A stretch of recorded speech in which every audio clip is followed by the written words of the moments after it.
Chapter 44-42. The 5 black-robed men's expressions had a huge change, feeling that their dignity was being challenged as they bellowed malevolently. "You're looking for death." They all struck out in unison. 3 couples were right there, exchanging blows with the 5 black-robed men. The entire dense forest was filled with the surging majestic aura of profound waves. Whereas on the other side, Kitty Lee clenched her little claws as she stared intently at the battle. When she saw the precipitous situation, her little body kept on twisting, trying to struggle out of the man's embrace. But the arm around her waist was locked onto her tightly. Kitty Lee couldn't take it anymore as her little claws scratched Zomo's arm. "Let go of Kitty. Kitty wants to go over and help." The man lowered his head slightly. His overly long black hair fell onto Kitty Lee's shoulder. The man's flirtatious thin lips curled up as he laughed lightly. "Little wild cat, be obedient and accompany me to watch the show. Don't move around. If you're not going to help, Kitty will help." Kitty Lee puffed her cheeks. Looking at his companions fighting, Yi Zichen felt a chill. But she just stood by the side. How could she stand here with a clear conscience? Zomo turned his head as he looked at the 2 people who were leaning against the tree with an indifferent expression. "Help. No need." Gue Wu didn't even lift his eyelids. "It's a rare chance to train." Zomo looked at Ghost Thief. Ghost Thief touched the golden ingot on his waist as he shrugged. "What Gue Wu said is right." Zomo retracted his gaze. "Heard that." Kitty Lee pursed her lips. Then, "Kitty also wants to train." "But I can't bear to." Zomo rubbed her head. "Be good, believe in the person whom your sister Qing Luo has chosen." While the 2 of them were talking, the other side was already locked in battle. The surrounding forest had already turned into ruins. Gravel flew everywhere as the trees fell onto the ground. The atmosphere was tense as the world group's few people's battle intent was burning even more vigorously. Just at this moment, Gue Wu's ears moved slightly as his expression congealed as he looked ahead. Ghost Thief also looked ahead at the same time. "I didn't expect so many people to come." Zomo looked over there as he clicked his tongue with an astonished look. Not far in front of them, a group of people and horses were charging over aggressively. Compared to the 5 people in front of him, these people's auras were much more tyrannical and ruthless. He rushed over with a murderous aura. His gaze fell on the few people who were fighting. This was just a prelude. Immediately after, countless men and horses, one group after another, walked over from not far away. The few people who were fighting each other realized that something was wrong and stopped. He surveyed his surroundings. They were all stunned. At this time, more teams were arriving one after another. Yan Xiaoyi immediately spotted a person in that group of people. By May, among the various groups of people, there was a group of about 10 people standing in a position that was not too prominent. The person in the lead was a young, beautiful, and extremely charming woman in fluttering white clothes. From her posture, one could tell who she was with a single glance. Bai Mei changed her face again. The expressions of the few of them became extremely complicated. From her posture, one could tell who she was with a single glance. From her posture, one could tell who she was with a single glance. From her posture, one could tell who she was with a single glance. From her posture, one could tell who she was with a single glance. From her posture, one could tell who she was with a single glance. From her posture, one could tell who she was with a single glance. From her posture, one could tell who she was with a single glance. From her posture, one could tell who she was with a single glance. The expressions of the few of them immediately became extremely complicated. The few of them's expressions instantly turned extremely complicated. Chapter 44-43. Bai Mei's words immediately caused the surrounding troops to look around warily. They who had ventured into Tianya Ridge to reach this place. Wasn't their motive to capture Yi Qing Luo? Everyone was very clear about it. But this purpose was so bluntly stated. Everyone subconsciously treated the bunch of people around them as their enemies. After all, everyone's motive was the same. I advise you'd better hand over Yi Qing Luo, Gu Residence's eldest miss, obediently, in case you get implicated by her. Bai Mei's eyes were filled with a chilly glint. As though she thought of something, her lips couldn't help but snigger. You guys are after all from Nirvana Realm, through the Overlord's power to come to Heaven Realm. Heaven Realm can't be compared to your Nirvana Realm. This isn't the time for you to show off your so-called loyalty. Once the people from Heaven Realm make a move, there's a possibility that you will die without a complete corpse. What? Nirvana Realm? Why would people from the lower realm come to Heaven Realm? Lowly commoners from the lower realm? How dare they come to Heaven Realm? Even if it's the Overlord, he should also abide by our Heaven Realm's rules. Not just anyone can be brought to our heavenly realm. The faces of the people in the surroundings changed tremendously when they heard the words. The gazes they shot at them were filled with disdain and enmity. Bai Mei's red lips curled up in satisfaction as her smile became increasingly sinister. I advise you to tell us Yiqing Luo's whereabouts quickly. I know, Yiqing Luo values you very, very much, and cares about you. But, if you insist on not listening, various powerhouses' cultivators might use you to threaten Yiqing Luo to come out. When she said the latter part, Bai Mei intentionally slowed down her speed. The surrounding people seemed to have received some hints.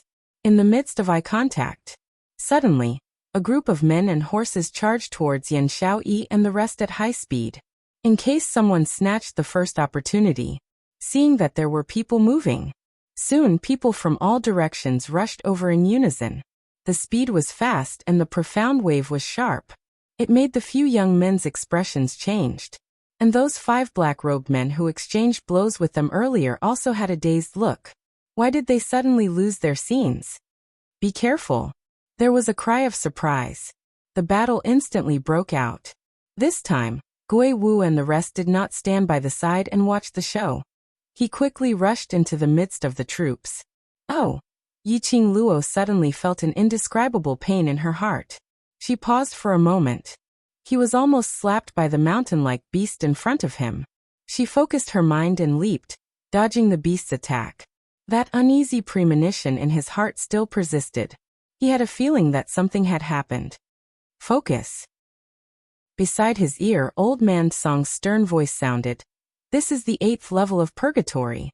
Don't think that you can underestimate the enemy just because you are strong now. The 8th level of purgatory is definitely not as simple as you think. Yiqing Luo bit her lower lip tightly. He managed to dodge the beast's continuous attacks. She tried her best to restrain her emotions and calm herself down. She did not know how long she had stayed in the purgatory tower. He only knew. She went from the 4th level of the purgatory to the 8th level. There was no interval in between, no rest. She had been trying her best to break through, until the 7th level started. She was starting to feel exhausted. And now to the 8th level's arena. Chapter 44-44. Any slight carelessness. There was a high possibility of being hurt by this giant beast. If she was distracted again, this 8th floor, she might fail. No matter where this uneasiness came from. No matter what, she had to get through this hurdle. Her brothers were still waiting for her to return. She needed enough strength. Her brothers were working hard for her. She couldn't give up easily. She calmed down. After an hour of a prolonged battle of attrition, the Heavenly Dragon King's army finally arrived. Yiqing Luo finally defeated the 8th floor's giant beast. She rubbed her forehead tiredly and looked up at the totem that was flashing with the word 9. She shook her head. Don't continue to the next floor. When Yiqing Luo walked out of the purgatory tower, Old Man Song floated over from the side. Lass, do you need to rest? Yiqing Luo leaned against the side and sat down. I'm going out. What's the matter? Old Man Song saw her serious expression and thought of her absent-minded state in the battle. Why did you absent-mindedly in the battle earlier? I'm panicking. Yiqing Luo pressed her heart. Is Xian still outside? What could happen to the Overlord? He has been guarding you. Old Man Song had been watching Yiqing Luo's progress from the Azure Dew bracelet after chatting with DMO Xian. He thought Yiqing Luo missed DMO Xian too much, because absence makes the heart grow fonder. Yiqing Luo shook her head. No, maybe something happened to everyone. She had signed a contract with Kitty Li and Long Yunjian. She could sense their condition. She suddenly had such a strong feeling of uneasiness. It must have something to do with them. Not waiting for Old Man Song to answer, Her consciousness had already left the azure dew bracelet. The moment she opened her eyes, she saw Emotien's back facing her, looking at the sky in front. The air was filled with a cold and solemn atmosphere. She hadn't opened her mouth. The man seemed to have sensed something and turned around. Little Luo. He saw Yiqing Luo and opened his arms to her. You've worked hard. Seeing Yiqing Luo appear, he wasn't surprised at all. He seemed to have guessed that she would come out today. Yiqing Luo walked towards him, looked up and saw the man's tired expression. She reached out and wrapped her arms around his waist. Xian, did something happen to them? Let's go over first. Xian did not answer directly, but this sentence represented everything.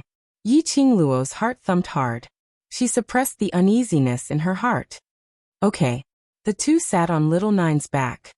He quickly headed in the direction of his brothers. He had yet to get close. Dense profound waves rippled in the air. It was as if it could destroy heaven and earth. The air had already been enveloped by this enormous profound wave. Sand and stones flew everywhere, and trees were uprooted one by one. Yiqing Luo's expression congealed. When little Nine neared, the situation below was extremely clear. About 100 profound practitioners surrounded the few people in the middle in a frenzy. Even with the ghost martial artist, ghost bandit, and Zomo's protection, those people were still having a hard time. Their bodies were covered with sporadic bloodstains. It was no longer clear whether it was the blood of the other party or his own. His entire body was in a mess and he was in an extremely sorry state. But on the faces of those young people, however, it was an expression of unwavering determination and unwavering determination. Their eyes were burning with battle intent and flames, as if it could burn all beliefs. Bam! A strong airflow swept Huang Fusheng and Gu Zixi out. The two fell heavily to the ground. Blood overflowed from the corners of their lips. But they didn't retreat at all. They stood up tightly and held the weapons in their hands tightly. Chapter 44-45. Ziqing. Another cry was heard. Tong Ziqing's figure was also sent flying as she fell heavily onto the ground. Long Yunjian flew forward in an attempt to help Tong Ziqing up. Tong Ziqing's expression congealed. Group leader, be careful behind you. After Long Yunjian helped Tong Ziqing up, he hurriedly blocked the attacks from behind. This inevitably caused him to be injured on top of his own injuries. The other party's numbers were simply too many. Moreover, the disparity between their abilities and Long Yunjian's group was extremely huge. Even if there were Ghost Marshal and Ghost Thief, plus OMO, they were unable to resist against so many people. It could be said, these young men and young ladies were already extremely lucky to be able to maintain till now and not die. Yiqing Luo's eyes seemed to have been dyed with thick ink as it surged with surging waves. The World Group's brothers, after falling down, stood up again. After falling down, stood up again. Their entire bodies were covered in blood as it hurt Yiqing Luo's eyes. Lulu. Emotian held onto the young lady's shoulder as he spoke in a warm voice. They are all fine. This is a necessary path for them to grow. Yiqing Luo's petite body was trembling slightly. The black whirlpool in her eyes was unable to be stopped. Suddenly her gaze was fixed on a certain spot. A white-robed figure, in the midst of the chaos, speedily headed towards Long Yunjian's direction. That figure's speed was extremely fast. His eyes were filled with a sinister coldness. A powerful sinister qi encircled that person's body, breaking through the surrounding people who were blocking his way, charging straight towards Long Yunjian. By May, Yiqing Luo's pupils constricted as she gritted her teeth and spat out these two words. Following that, she leapt upwards as her figure speedily headed downwards. Luo. Emotian didn't catch hold of her as he watched the young lady charging into the crowd like a raging flame. Between his brows, he continued to reveal helplessness. He took a look at his sleeve as his gaze turned icy cold. Bai Su, if Bai Mei hurts Lil Luo, no matter what you say, it's useless. There seemed to be something moving in his sleeves, but there was no response. Bai Mei sneered coldly. She lowered her eyes and looked at the thing shrouded in black mist in her palm. Then, she looked at Long Yunjian, who was supporting Tong Ziqing and doing his best to repel the profound practitioners in front of them. Her smile grew wider. It was getting closer. He was close. It was getting closer and closer. Bai Mei was so excited that her hands were trembling as she held the black mist. Amidst the chaotic battle, no one noticed her approach. Bai Mei raised her hand and placed it on Long Yinzhan's shoulder. Suddenly, a majestic force rushed over. He directly bumped into Bai Mei and Long Yinzhan. Bai Mei was knocked back 2 steps by the shockwave from the blast. A sharp blade grazed the skin of her wrist. Bright red blood gushed out. Bai Mei clutched her wrist in pain. The object shrouded in black fog in his palm also disappeared in an instant.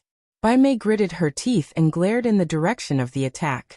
The first thing he saw was the young girl's beautiful and cold face. She was stunned at first, and then an uncontrollable jealousy and hatred appeared in her eyes. Following that, she raised her voice and shouted, "Yiqing Luo, I didn't expect you to show yourself." This shout of hers. It instantly caused the gazes of the profounders in the surroundings to shoot over in unison. Yiqing Luo. It's the eldest young miss of the Gu residence. The person who owns the Divine Phoenix Profound Heart Jade? And knows the secret of the Divine Emperor's tomb. Where? Everyone's gazes were directed towards Yiqing Luo. Their eyes were filled with unconcealable greed. Hurry up and read the latest update. Download address. Phone reading.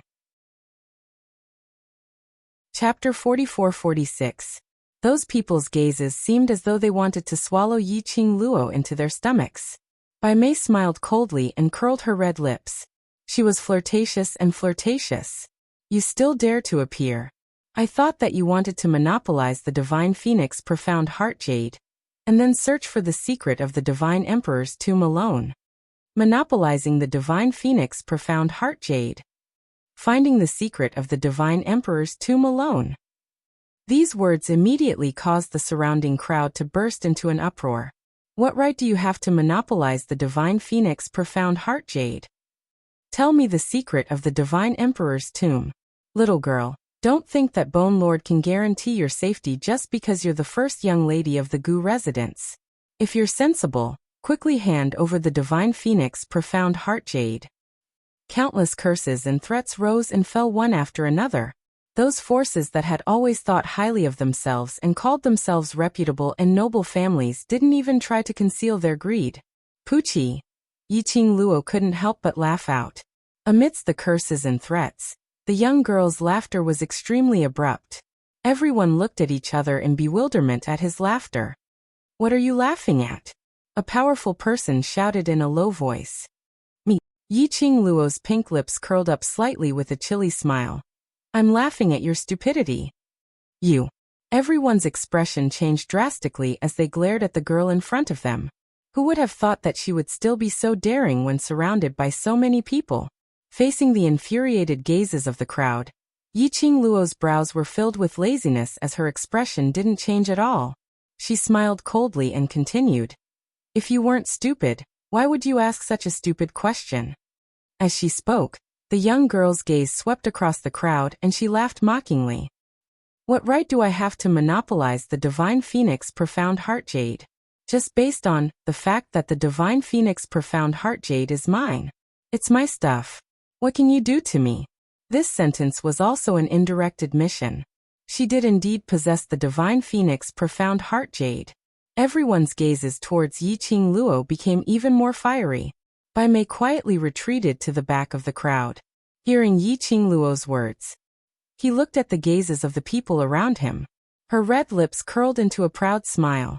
Did this Yiqing Luo really think that she could ignore all the cultivators just because she was an overlord?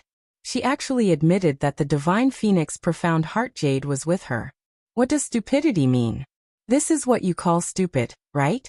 Heh, Yiqing Luo is dead meat today. She would just stand right here and admire Yiqing Luo's pathetic state and humiliation before her death. The more Bai Mei thought about it, the more excited she became. It was as if he had already seen the scenes that he had imagined appearing in front of his eyes. Suddenly, the girl's indifferent voice rang out again. Stop looking. No matter how you look, what's mine won't be yours. As for the secret of the Divine Emperor's tomb, where did you hear about it? Everyone was infuriated by Yi Qingluo's arrogant and rude words. One by one, they glared at her with gloomy expressions. Little girl, I advise you to be obedient. Don't talk nonsense. You'll be the one who suffers in the end. Don't try to quibble. Tell him the secret of the divine emperor's tomb. You're a young lady. Even if you keep this secret, it's of no use to you. Numerous threats, persuasions and coercive words came one after another. Chapter 44-47. This news should be spread out from the Palace of Darkness. I forgot to tell you. A few days ago, this young lady called by May led a bunch of people from the Palace of Darkness and surrounded me at Heaven's Edge Ridge. That day, she snatched quite a number of things from me. Whether or not the secret of the Divine Emperor's tomb was among them, I don't know. Yi Qingluo's shifting of the blame was done beautifully. This sentence was set out. Bai Mei's expression changed.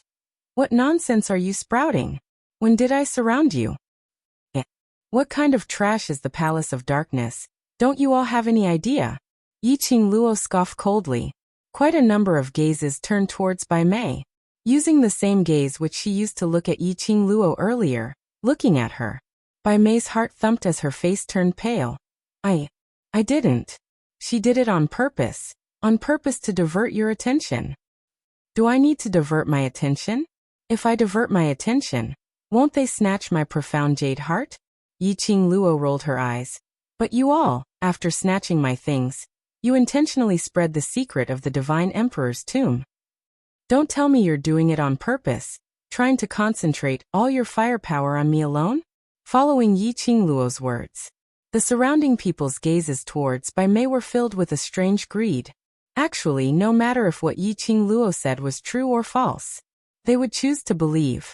This was a matter related to the Divine Emperor's tomb.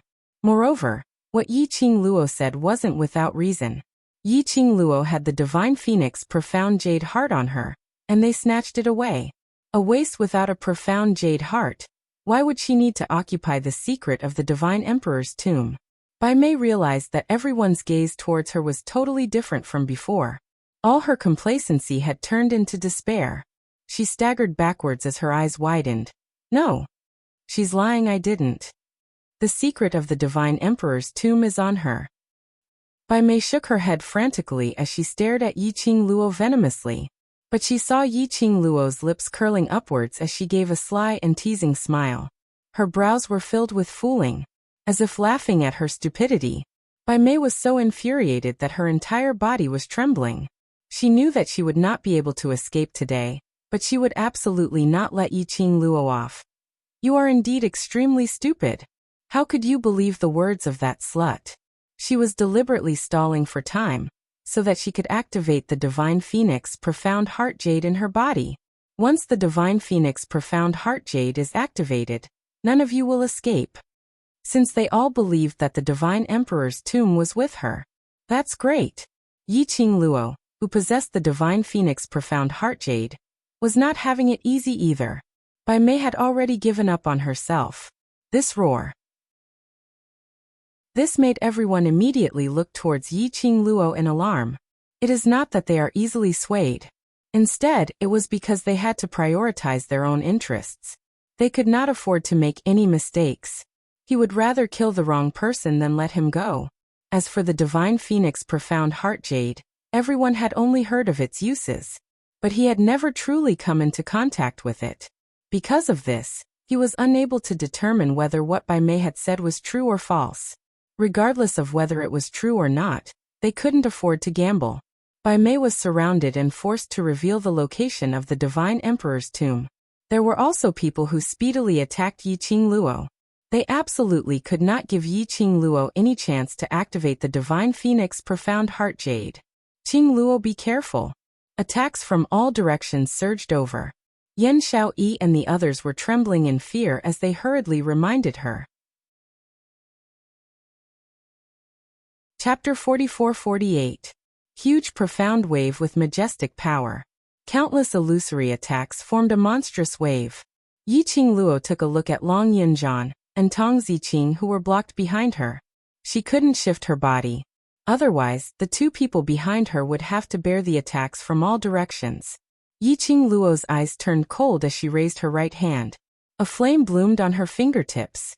A fiery feather fan appeared on her fingertips. Contrasting with those slender white fingers, it was extremely fair and beautiful.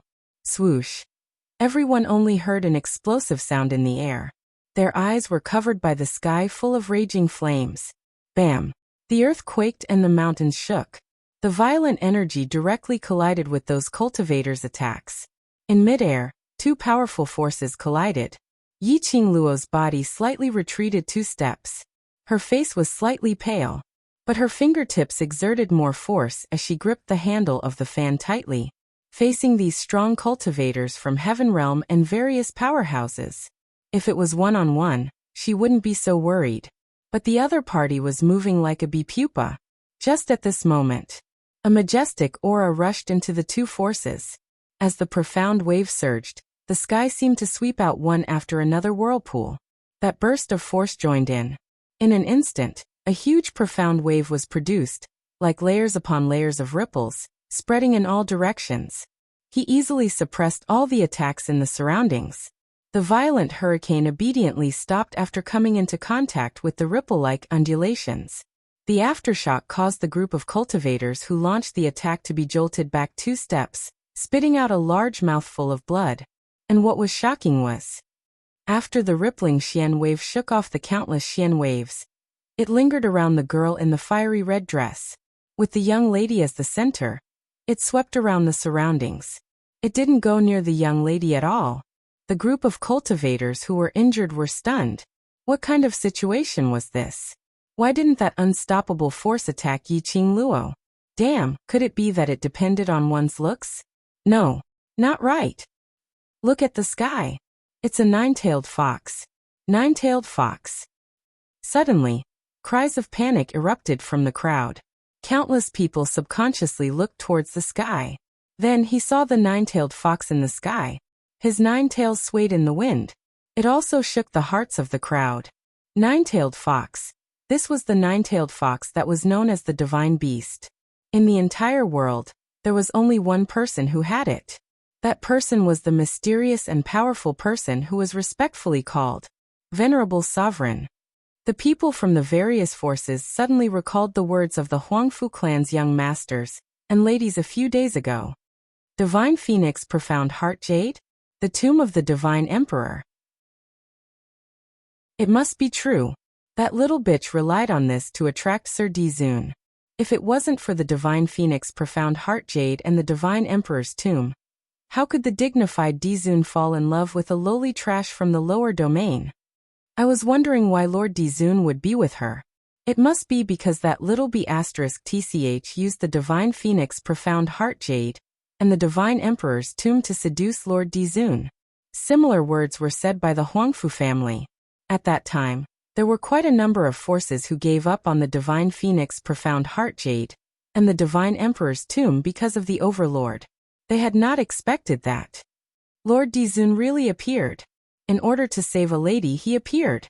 The crowd was even more certain that what the Huangfu family's young masters and ladies said was true. Update complete. Moi. My babies, now activate the double monthly votes mode.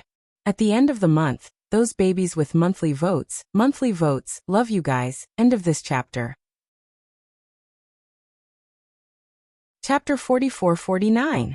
Under everyone's gaze. That 9-tailed fox slowly landed. Everyone also clearly saw the peerless figure sitting on the back of the 9-tailed fox. A man in a flowing purple robe was lazily leaning on the soft fur of the 9-tailed fox. His luxurious and majestic posture was filled with a domineering and sharp, strong aura. After the 9-tailed fox landed, the man moved slightly. It was like a sharp, unsheathed blade, emitting a terrifying evil aura. His peerlessly handsome face was cold and sharp, revealing a sharp and callous coldness. Everyone knew. The golden half-mask was the symbol of the Overlord. But now, even if the man didn't wear a mask, everyone was sure that this was the Overlord himself. Overlord, everyone gasped. Facing this mysterious and noble man, there was an inexplicable feeling of fear in their hearts.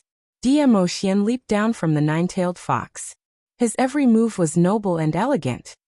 He didn't bother about these people in front of him, whose faces were perturbed or sunken. His gentle gaze fell on Yiqing Luo. His coquettish thin lips hooked up slightly, stretched out a hand towards the young lady's direction. Yiqing Luo sensed that the profound wave which was like a ripple was spreading in the surroundings. She already knew. This was Diemo Xian's move. Her eyes looked at her man without blinking. Her eyes were filled with excitement. Deep in her heart, she was extremely calm about Diemo Xian's strength. How strong was he? His strength had exceeded her expectations. This man was her man. Yiqing Luo's eyes were burning with unswerving determination, becoming more and more intense. The stronger her man was, the more excited she was. Her goal was to walk side by side with Diemo Xian. One day, she would be able to achieve her wish. Yiqing Luo's lips curled up as she pounced towards the direction of Diemo Xian. The man held the young lady's slender wrist, and firmly brought the young lady into his arms. Yiqing Luo wrapped her arms around the man's waist, and was about to speak. Suddenly a few rays of profound light flashed in front of her. Yiqing Luo's expression changed immediately. Ah Xian! She moved her 5 fingers, and the devouring flame fan swept up a hurricane, heading straight for the direction of the profound light. Someone actually took advantage of this moment to quietly make a move behind Diemo Xian's back. Bang! Boom boom boom. The hurricanes collided, and the profound light exploded, creating a cold and tyrannical airwave. It was like a huge mouth with its fangs and claws wide open, ready to swallow people. Diemo Xian clasped the young lady's waist tightly as he pulled her into his arms and leapt into the air. He sneered. His obsidian-like eyes were filled with a piercing coldness. His sleeves fluttered in the wind. A terrifying aura shot out from his sleeve. Ah! Several screams rang out. He didn't even have time to react. That aura had already landed in the direction where the mysterious light came from. More than 10 profound practitioners fell to the ground with a plop. More than 10 of them turned pale as they pointed at Diemo Xian in disbelief. He had just raised his hand. Suddenly, a look of intense pain appeared on his face. Following that, his body fell straight down. Someone stepped forward and touched the nose of the man who had fallen down. His face turned pale as he looked at the crowd. Dead. Everyone's heart thumped. Their gazes turned towards Diemo Xian in unison. The man's cold aura, and the overbearing profound wave that no one dared to approach, made the man's noble and unattainable. Chapter 4450. This interlude made everyone stop the idea of sneak attacking the Overlord. For a moment, the entire heaven border ridge fell into a dead silence. After a moment of silence, Yiqing Luo looked at the brothers below. She patted Diemo Xian's arm and looked at those brothers. No one opened their mouths. Diemo Xian understood what she meant as he released the hand which was around her waist. The young lady was like a flame as she landed on the ground. Following her footsteps, the broken stones and grass on the ground made a rustling sound. The crowd didn't move as they stared at Yiqing Luo's actions. But no one made a move. Yiqing Luo walked slowly to Long Yunzhan's side. She first pulled Tong Ziqing's wrist and took her pulse. After ascertaining that there was nothing serious, her fingertips touched her fingers and a bottle of pills was taken out as she passed it to Long Yunzhan. Qing Luo. Tong Ziqing's lips were still oozing blood, and her usual cold eyes were sparkling. Yiqing Luo smiled at her. It's been hard on you guys. Take a rest and leave the rest to me and Ah Xian. Her vision looked towards the side, standing on the same spot, staring at her in a daze as their eyes were burning with passion. Yiqing Luo walked towards them. Each of them took a pulse and were given a bottle of pills. Luckily Gui Wu, Ghost Thief and Zhou Mo were around. They only suffered external injuries and slightly more serious internal injuries, but it wasn't to the extent of incurable. Everyone, including Gui Wu and the other 2, confirmed their identities. She then heaved a sigh of relief. Your energy has recovered. Yen Shaoyi looked at Yiqing Luo taking out bottles of pills from the profound phoenix ring as she was extremely excited. It was able to establish a connection with the profound phoenix ring. This represented that Yiqing Luo's energy had completely recovered. Yiqing Luo's lips curled upwards as she smiled sweetly. Yes, so. Have a good rest. I still need you guys to fight alongside me. Little Qing Luo, aren't you worried that they are interested in the things on you? Zomo's brows rose as his peach blossom eyes revealed a sense of ridicule. Yi Qing Luo turned her head as her gaze swept past the few brothers beside her. After hearing Zomo's words, the expressions of the few of them became visibly tense. Kitty Lee's eyes widened as she punched Zomo's chest with her little claws. What nonsense are you talking about? How could we? I trust them. The girl's firm tone interrupted Kitty Lee's words. Her smile was brilliant, and her charming eyes curved into a long and narrow arc. They value me more than I value myself. Besides, if they really want me, I won't hesitate to offer them up with both hands. Qing Luo. The few of them were stunned by Yi Qing Luo's words. They knew. If Yi Qing Luo said it out, then it meant that this was indeed what she was thinking. He offered it with both hands, such a valuable item. She was actually willing to give it to them with both hands. The girl's smile was as beautiful as a painting. Like a warm current, it seeped into everyone's hearts. Their restless hearts calmed down in that instant. They looked at each other and smiled. The originally stiff, oppressive, and suffocating atmosphere. The group in the middle of the crowd was extremely relaxed and warm. The two completely different atmosphere blended together. The crowd only felt fear and trepidation. Chapter 44:51. Finally, someone could not hold it in any longer. He plucked up his courage and carefully looked at Dmo Xian. His voice trembled as he said, Lord Dmo Xian. Could it be that you really want to obtain the Divine Phoenix Profound Heart Jade and the secret of the Divine Emperor's tomb? That person's words immediately caused everyone to turn their gazes toward that person. Who would have thought that someone would be so bold as to question the overlord directly? The profound practitioner who had been pushed out by his clan's leader also had an expression of wanting to cry, and he was so terrified that his entire body was trembling. However, due to the threatening gaze of the leader of the faction, he could only stare at him. That profound practitioner had no choice but to muster up his courage and speak again. Lord Dizun, you are already a revered existence in the Heaven Realm, and your strength has already exceeded the scope of the Heaven Realm. Why don't you give us the Divine Phoenix Profound Heart Jade and the Divine Emperor's tomb? The man's voice was trembling non-stop. Every single word was trembling. Hearing this question, Yi Qing Luo, who was standing together with her brothers, raised her eyes slightly as she looked at that cultivator. Her long and narrow brows were sparkling with a biting cold glint. Yi Qing Luo's gaze was piercingly cold. That profound practitioner felt uncomfortable from the piercing gaze. He rubbed his hands together and said, Don't you want to know the answer?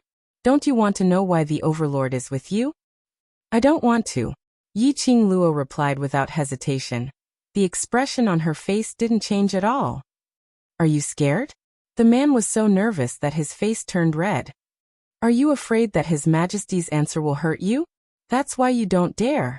When he asked this question, the leader of the faction had made up his mind to break the trust between the two of them, regardless of whether the Overlord answered the question or not. Or answer the question. Yi Qing Luo would absolutely suspect Dmo Xian because of this. As long as Yi Qing Luo started to suspect Dmo Xian, the feelings between the two of them could not be shaken. Everyone prioritizes benefits above all else. Goading? Yi Qing Luo raised her brows as she laughed foolishly. Are you silly? Why should I trust a fool like you and suspect my own man?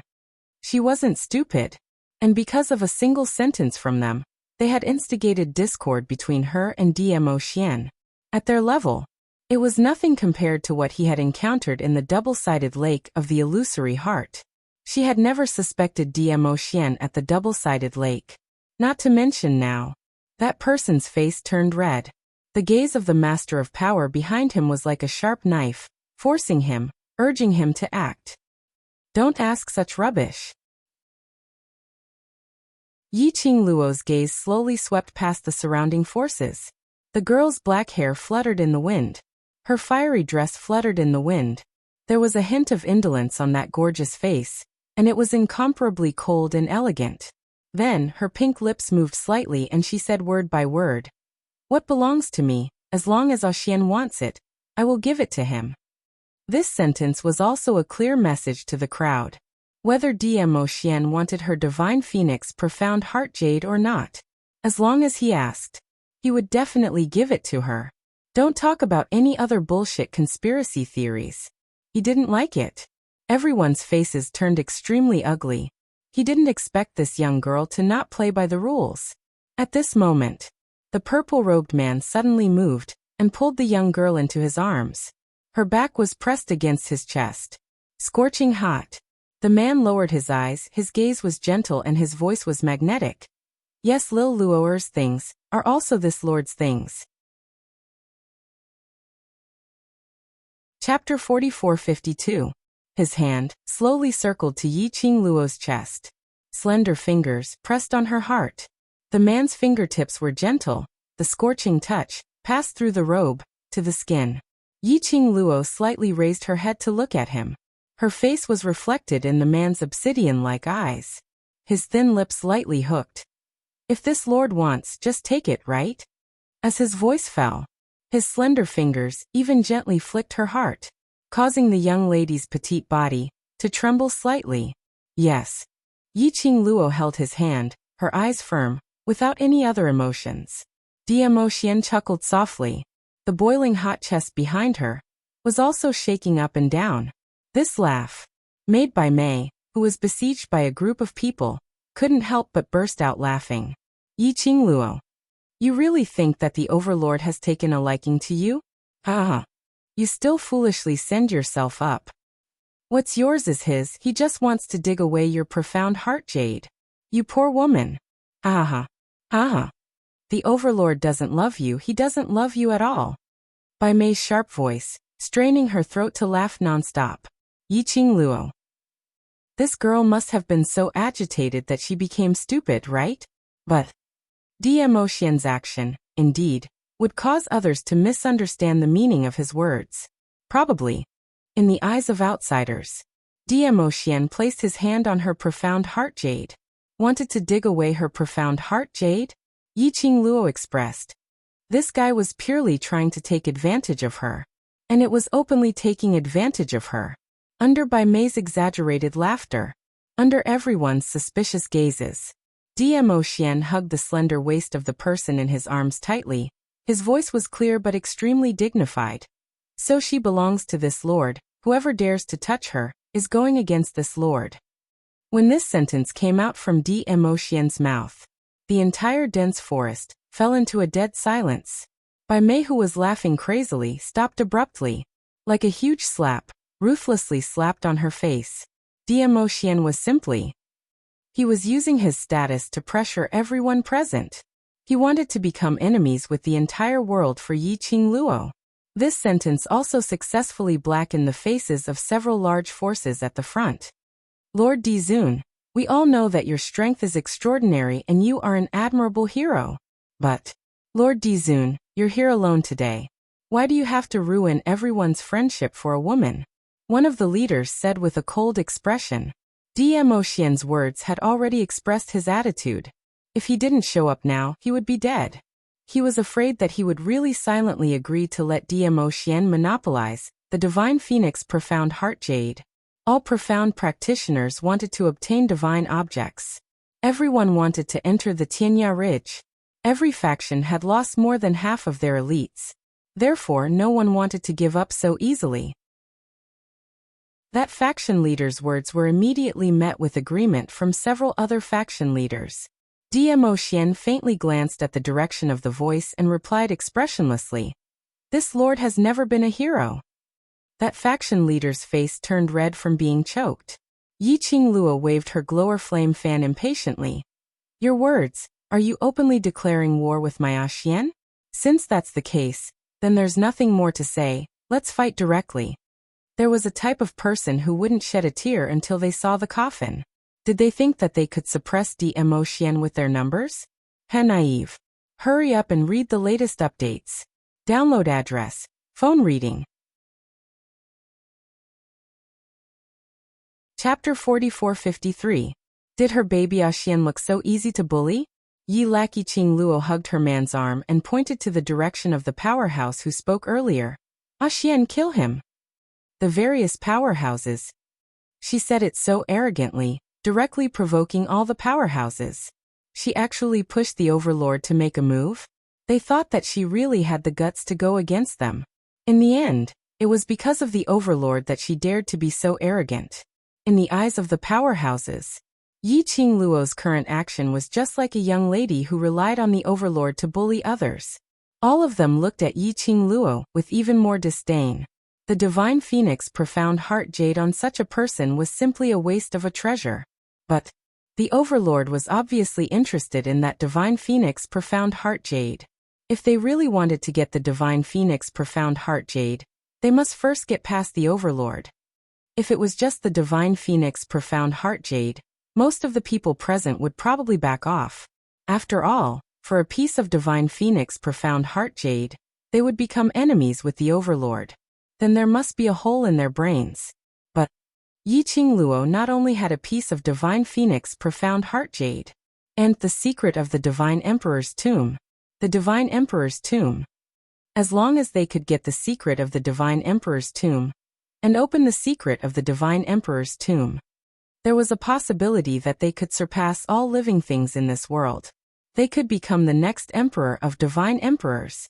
By then, why would they be afraid of DMO Xian? They couldn't just give up like this. Absolutely not. The greed and unwillingness in everyone's eyes were obvious to Yi Qing Luo. Her pink lips curled up into an indecipherable cold arc. DMO Xian's eyes were filled with adoration as he gazed at the lovely girl in his arms. His large palm gently caressed the young lady's hair as he spoke in a deep, magnetic voice. All right. Just one word. The crowd instantly felt as though their hearts were beating a drum. Following that, they saw that godlike man gently placed the young lady beside the group of young men and ladies. After that, with a leap he floated in midair. The shimmering and resplendent purple light swept across the sky in a graceful manner. Boom! A profound wave exploded with a loud rumble. The surging energy in the air began to surge violently. The sudden burst of power caused the people from the other factions to be stunned for quite some time before they reacted. He hurriedly called for people to defend. However, no matter how fast they moved, they were still unable to move. No matter how strong he was. When DMO Xian's sleeves fluttered, the dark light filled the entire space. They were powerless to resist. The smell of blood and slaughter lingered in the air. As for the faction that had threatened them first, they were all shocked. The endless vortex opened its bloody mouth. Ah! A blood-curdling scream came from the vortex. That side, which was originally full of ambition, attempting to use the power of numbers to threaten DMO Xian's forces, seemed to have seen the Grim Reaper, brandishing its scythe to reap lives. Slash after slash, he reaped their lives. The majestic Xian wave spread out majestically. The other forces quickly moved away to avoid it. The scene of him dodging in a flurry. It was like a slap landing on the face of the faction that was being swallowed by the vortex. Still thinking of relying on the power of numbers? Wasn't this, in an instant, whatever power was all gone? After the blood-curdling scream stopped. Only then did the surging vortex dissipate bit by bit. End of this chapter. Chapter 44-54. Earlier, there were about 20 to 30 people standing in the air. Right now, there was only a huge deep pit. And the remnant might rippled out, vibrating in the air. Not a single figure could be seen. That powerhouse's men were completely annihilated. Just one move. One move and an entire group of people disappeared. Everyone's hearts were beating like thunder, thumping nonstop. The moment DMO Xian appeared, it was a show of strength, directly killing those cultivators who attempted to sneak an attack. Following that, because of a sentence from Yi Qing Luo, striking again, it was another instant kill. Did he really not care that he would incur the wrath of the masses? Was he really not afraid that they would join forces with the three realms to deal with him? Everyone's hearts at this moment were completely stunned by DMO Xian's unhesitant massacre. After DMO Xian stopped, he turned around and returned to Yi Qing Luo's side, pulling the young lady into his arms. His body was emitting a chilly aura. Yi Qingluo's arms circled around his waist as she smiled. My man is so handsome. If she didn't kill the chicken to warn the monkey, those people totally had no idea what to do, and would only continue to harass them. They chose to be greedy. They chose to be greedy, to be the first bird to stick out. They should pay the price for their own choice. Dmo Xian rubbed the young lady's little head. Let's go. Yi Qingluo nodded, as she beckoned her brothers to leave. After the deaths of the two powerhouses, everyone's hearts were burning with anxiety, as they wanted to stop them. But when they saw the huge deep pit, and the 10 over corpses by the side, they were so afraid that they didn't dare to move forward. They could only watch the group of people, as they swaggered past in front of their eyes. The direction they were heading towards, the group of people who had surrounded them, couldn't help but shift their footsteps, as they opened up a path. No matter how the surrounding people, no matter how resentful they were, or how many threatening gazes they shot at them, that group of people still obediently opened up a path for Yi Qingluo and her group. And just at this moment, a furious bellow rang. Huang Fusheng, if you dare to follow her, you will no longer be a member of my Huangfu family. This explosive bellow. Everyone was so shocked that they all looked in that direction. Not far away, a middle-aged man in his 40s walked out from a group of people. His eyes were filled with malice as he stared in the direction that the group had left. The man wore a navy blue brocade robe and looked dignified and noble. Everyone in the surroundings recognized the identity of the middle-aged man with a glance. The current patriarch of the Huangfu clan, Huangfu Zhangdong. Only then did everyone remember. Among Yi Qingluo's entourage, there was Huangfu family's young master who had just returned. Huangfu Sheng. The gazes everyone shot at Huangfu Zhangdong instantly became extremely complicated. Huangfu family's young master was in cahoots with Yi Qingluo's entourage. Didn't that mean that Huangfu family and Yi Qingluo's group were in cahoots? Perhaps, as long as they held the Huangfu family hostage, they could even threaten Huangfu Sheng and make him work for them. All of them had different thoughts in their minds, but they were all scheming for their own benefit. Huangfu Sheng, who had been stopped by this shout, slowly turned his head. His body was stiff. When he raised his eyes and looked at Huangfu Zhangdong, his expression was solemn and forbearing. Ah Sheng. Gu Zishi hugged his arm with heartache, giving him the warmth that belonged to her. Huangfu Sheng's thin lips pursed tightly as he took a deep breath, shaking his head at Gu Zishi. Don't worry, those who don't care are of no importance. End of this chapter. Chapter 44-55. He didn't care. So no matter how the other party slandered him, it wouldn't affect him. But did he really not care? Gu Zishi wanted to ask this question. But when she saw the young man's solemn face and solemn expression, in the end, she swallowed her words. She knew Ah Sheng better than anyone else. The only thing she could do was to stay by his side. Huangfu Sheng met Huangfu Zhangdong's eyes indifferently. Looking at Huangfu Zhangdong's fierce expression, there was no emotion on his face. So, what do you want me to do?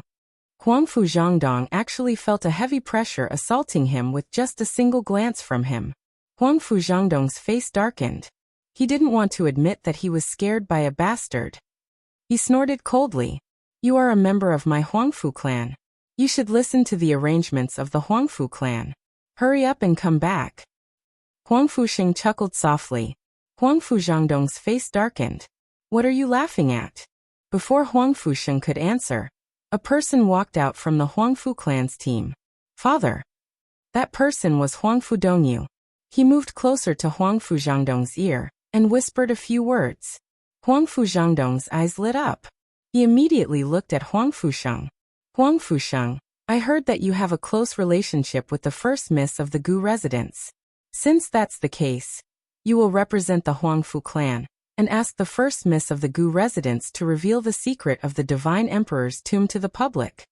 He was also a smart person. He didn't ask Huangfu Sheng to quietly tell the Huangfu clan about the secret of the Divine Emperor's tomb, because he knew that he and Huangfu Sheng had always been at odds. Huangfu Sheng wouldn't listen to him. He said this now just to guide the firepower of those forces to Huangfu Sheng. It was also to announce his attitude to those forces. As expected, when Huangfu Zhangdong said this, the eyes of the people from the surrounding forces burned with a strong flame of greed. They all looked at Huangfu Sheng. Gu Zixi was so angry that her face turned red. She wanted to scold Huangfu Zhangdong for being despicable and shameless. Her small hand was held by Huangfu Sheng. Huangfu Sheng squeezed her palm. Gu Zixi bit her lips hard and declared her emotions with her eyes. Huangfu Sheng was much calmer. He indifferently looked at Huangfu Changdong, then at Huangfu Dongyu's complacent smile. It's not impossible to know the secret of the divine emperor's tomb. Huangfu Zhangdong's expression instantly froze. The smile on Huangfu Dongyu's face froze. Two pairs of eyes stared at him in disbelief. Huangfu Sheng was actually willing to help them find out the secret of the divine emperor's tomb? Then why did he just say make it public? To hell with making it public. As long as he could obtain the secret of the divine emperor's tomb, their Huangfu clan would definitely be able to suppress the Heaven Realm's 4 great clans. Why would they still need to be one of the 4 great clans? They were unique existences that everyone revered. When Huangfu Zhangdong recalled what he said earlier about making it public, he really wanted to give his eldest son a slap. Huangfu Dongyu naturally felt his father's anger. He had not expected that Huangfu Sheng would choose to betray Yiqing Luo for the Huangfu family status. He put on a black face and pretended to appease his father. Father, he might have said this on purpose and then purposely raised some conditions which you are unable to fulfill, so as to force you to back off.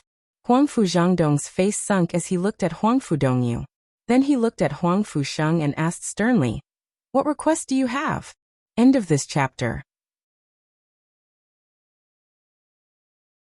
Chapter 4456. Huangfu Sheng said word by word, "I want you to bring my mother's memorial tablet back to Huangfu Ancestral Hall." He only found out after he returned to Huangfu family.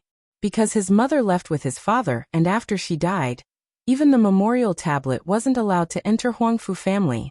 In addition to that, his father committed suicide by drowning himself in the river because of the treasure-gathering auction house. Not to mention protecting his mother's memorial tablet. For so many years, his mother's memorial tablet was secretly placed in his own courtyard by his grandfather. Even if his mother had never thought of returning to Huangfu family. But now he was back. Here there was a piece of place which belonged to his mother. Hearing Huangfu Sheng's request, Huangfu Zhangdong's expression congealed and turned extremely ugly. Huangfu Dongyu immediately sneered.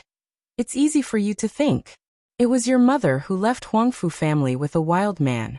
From the moment she left, she wasn't fit to be a member of Huangfu family.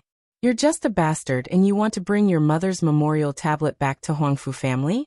Next request, is it the position of Huangfu family's patriarch?" Huangfu Dongyu understood his father's thinking very well, because he valued the position of patriarch too much. Huangfu Zhangdong couldn't even trust his own son wholeheartedly. He naturally understood how to provoke Huangfu Zhangdong's disgust and disgust towards Huangfu Sheng. As expected, when Huangfu Zhangdong heard his eldest son's words, his expression and gaze became extremely sharp. On the other side, after seeing the Huangfu family's people appear, someone's mood was obviously not right. Especially after hearing Huangfu Zhangdong's words. That person's mood was even more intense. Yiqing Luo glanced at the people in the crowd and raised her slender brows slightly, not intending to go over. "Oh." In response to her, there was only silence. Yiqing Luo retracted her gaze and didn't say another word. Even friends had no right to comment on this kind of matter. After all, she didn't know what had happened back then. "Qing Luo, aren't you worried that he will really ask you about the secret of the divine emperor's tomb?" Tong Ziqing wasn't too familiar with Huangfu Sheng. "He won't." Yiqing Luo raised her brows. "He has really grown a lot. If it was the previous Pei Sheng, how could he possibly dare to face the might of Huangfu Zhangdong's family head?" Looking at the smile on Yiqing Luo's lips, Tong Ziqing tactfully did not speak again. From Yiqing Luo's eyes she could tell Huangfu Sheng was also a friend whom she, Yiqing Luo, recognized. Since he was someone Qing Luo had set her eyes on, they would also believe him unconditionally. If he doesn't tell me your secret, that person won't let him go. A cold and tense voice came from behind. Xiao Jin's face was ice cold, his expression tense, and somewhat strangely terrifying. Yan Xiaoyi gently held his arm, her expression helpless, and could only comfort him silently. Since he dared to say that, he must have thought of a countermeasure. Yi Qingluo wasn't worried at all. If Huangfu Zhangdong doesn't let Sheng off, as his cousin, you will also step forward, isn't that so? Perhaps it was the word cousin that caused Xiao Jin to be startled. He opened his mouth to retort, but his words were stuck in his throat. His expression became increasingly unsightly. Yi Qingluo only curled her lips, and following that, her gaze fell back onto Huangfu Sheng. Huangfu Sheng still maintained a calm attitude. As towards Huangfu Dongyu's slander, he couldn't be bothered to explain anything. He only waited quietly for Huangfu Zhangdong's reply. Update complete, my babies. Happy New Year. This was the third New Year that Master Mo and everyone had crossed. From 2016 to 2017. From 2017 to 2018. Now from 2018. Let's cross over to 2019. I hope that in 2020, we can continue to meet Master Mo's new book, Hedonist Profound Musician. Evil Lord, don't flirt, and continue to cross the new year together. To be able to gain your love is my lifetime's honor. Love you, my Mo family heirlooms. End of this chapter. Chapter 44-57. And such a silence. It made those who were still waiting for the answer. How would they have the mood to wait for both of them to remain silent? What happened to announcing it to the public? At once, they couldn't help but urged. Isn't it just a spirit tablet? Sending it to the ancestral hall in exchange for the secret of the divine emperor's tomb. Why not? Patriarch Huangfu, surely you're not willing to let him tell us the secret of the divine emperor's tomb. So you're doing this on purpose? Patriarch Huangfu, you're not being kind. It's you who asked him to reveal the secret of the divine emperor's tomb to the public, but now you're not willing? Are you making fun of us? Everyone addressed him as you, but from their attitude, there wasn't a single bit of respect towards him. Huangfu Zhangdong's face flushed red from the crowd's words. He clenched his teeth as he snapped. All right. As long as you tell me the secret of the divine emperor's tomb, I can agree to your request. He intentionally paused for a moment when he interrupted his sentence. The glint in his eyes was obviously hinting to Huangfu Sheng. He wanted Huangfu Sheng to come up with an excuse to fool the other forces, and to quietly tell him the real answer. But apparently, Huangfu Sheng didn't understand his intention. He curled his thin lips as he looked at the crowd. Everyone should have heard Patriarch Huangfu's words clearly. As long as I tell you the secret of the divine emperor's tomb, Patriarch Huangfu will take my mother's token and enter the Huangfu ancestral hall. Right. We can all testify. Don't worry, Patriarch Huangfu won't dare to lie to you. Hurry up and say it. Don't keep us guessing. The group of people urged him on. Huangfu Zhangdong's eyes widened bit by bit. His fingers clenched into a fist shape nervously. Huangfu Sheng looked back at Yi Qingluo who was behind him, meeting the young lady's smiling, encouraging gaze. His flustered heart suddenly calmed down. He closed his eyes as his lips curled up tightly, his eyes looking at Huangfu Zhangdong indifferently as he said word by word. The secret of the divine emperor's tomb. Didn't Luo say it very clearly earlier? It's her. By Mei from the Dark Shadow Palace who took away the secret of the divine emperor's tomb. Huangfu Sheng raised his hand and pointed at Bai Mei. I'm guessing that the Palace of Gloomy Darkness wants to use Luo to attract your attention, and then secretly study the secrets of the Emperor God's tomb. What Huangfu Sheng said was true, but Huangfu Zhangdong's face instantly darkened. What kind of answer was that? They all knew that Bai Mei had stolen the secret of the divine emperor's tomb. The same words, Yi Qingluo had already said it once earlier. As if he had seen through Huangfu Zhangdong's thoughts, Huangfu Sheng said indifferently, Luo did say that, but you don't believe it. If you don't believe it, there's nothing I can do. If it was only Yi Qingluo who said that, they really didn't believe it. Moreover, when the group of people attacked Bai Mei and searched her body, They did not find anything related to the Divine Emperor's tomb. But now, Huang Fusheng was repeating the same thing in this situation. Everyone could not help but suspect Bai Mei. "You're in cahoots with Yi Qing Luo, that slut. You're talking rubbish." Bai Mei screamed hysterically. What she had experienced earlier had already made her suffer humiliation. Those people's hands kept wandering around her body, and some of them were not searching for the secret of the Divine Emperor's tomb at all. They were purely taking advantage of her. Chapter 4458. In front of Dmo Xian. How could she endure this? Bai Mei didn't even think about it. No matter what happened to her, Dmo Xian's gaze was not on her at all, so how would he notice what she had experienced?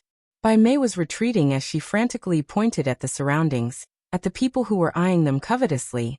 "The secret of the Divine Emperor's tomb is on Yi Qing Luo. Don't believe their nonsense."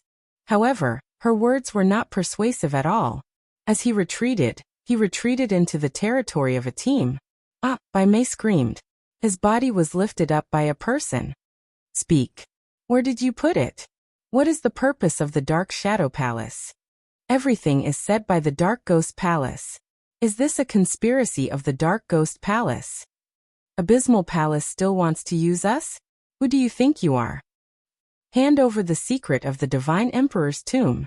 Even though Bai Mei looked pitiful and begged for mercy, the people from the various factions did not have any protective feelings for the fairer sex. Once they obtained the secret of the Divine Emperor's tomb, they were above everyone else. What kind of woman couldn't he get? Why should he take pity on this broken shoe? The scene was chaotic. Huang Fuzhongdong looked at the distance between him and Bai Mei and glared at Huang Fuxing angrily. Immediately after, he summoned the forces of the Huangfu family and rushed towards Bai Mei's direction. That impatient movement. This made Huang Fusheng twitch his lips in disdain. "Ah Sheng." Gu Zixi stretched out her hands and wrapped them around his waist. She raised her head and stared deeply into Huang Fusheng's face. She smiled gently and warmly. "I will always be here." The cold lines on Huang Fusheng's face slowly softened. He gently stroked Gu Zixishi's hair and looked into her eyes. The cold air that was being emitted from his body also gradually subsided. This scene fell into the eyes of the crowd not far away. Yi Qing Luo's lips curled up as she looked behind her with a smile that didn't look like a smile. "Your little cousin is lucky to have met a good lady, so you don't have to worry." "Who's worried about him?" Xiao Jin coldly snorted. Yi Qing Luo's gaze slid downwards as she looked at Yan Xiaoyi, who was standing beside Xiao Jin. His gaze fell on their intertwined fingers. The corners of her lips curled up into a gorgeous smile. "You're lucky to have met a good girl." They were talking and laughing. Yi Qing Luo suddenly felt that the man beside her had some changes in his emotions. She glanced sideways at Dmo Xian. "What's wrong?" The man's expression was cold, and there was a hint of anger in his eyes. The girl turned to look at him. The look in his eyes had become gentle and unique to her. "What's the matter?" Yi Qing Luo raised her hand and touched his face as she repeated that sentence. Dmo Xian lifted his hand.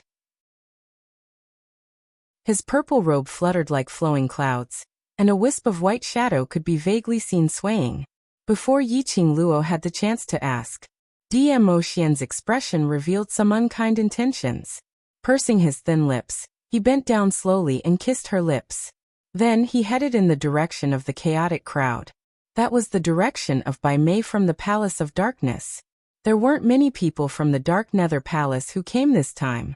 The surrounding large powerhouses had long gone crazy over the so-called secret of the Divine Emperor's tomb. How could the Dark Nether Palace's disciples stop them? It could be said that Bai Mei had been abused so badly that it was unbearable to watch. She was almost on her last breath.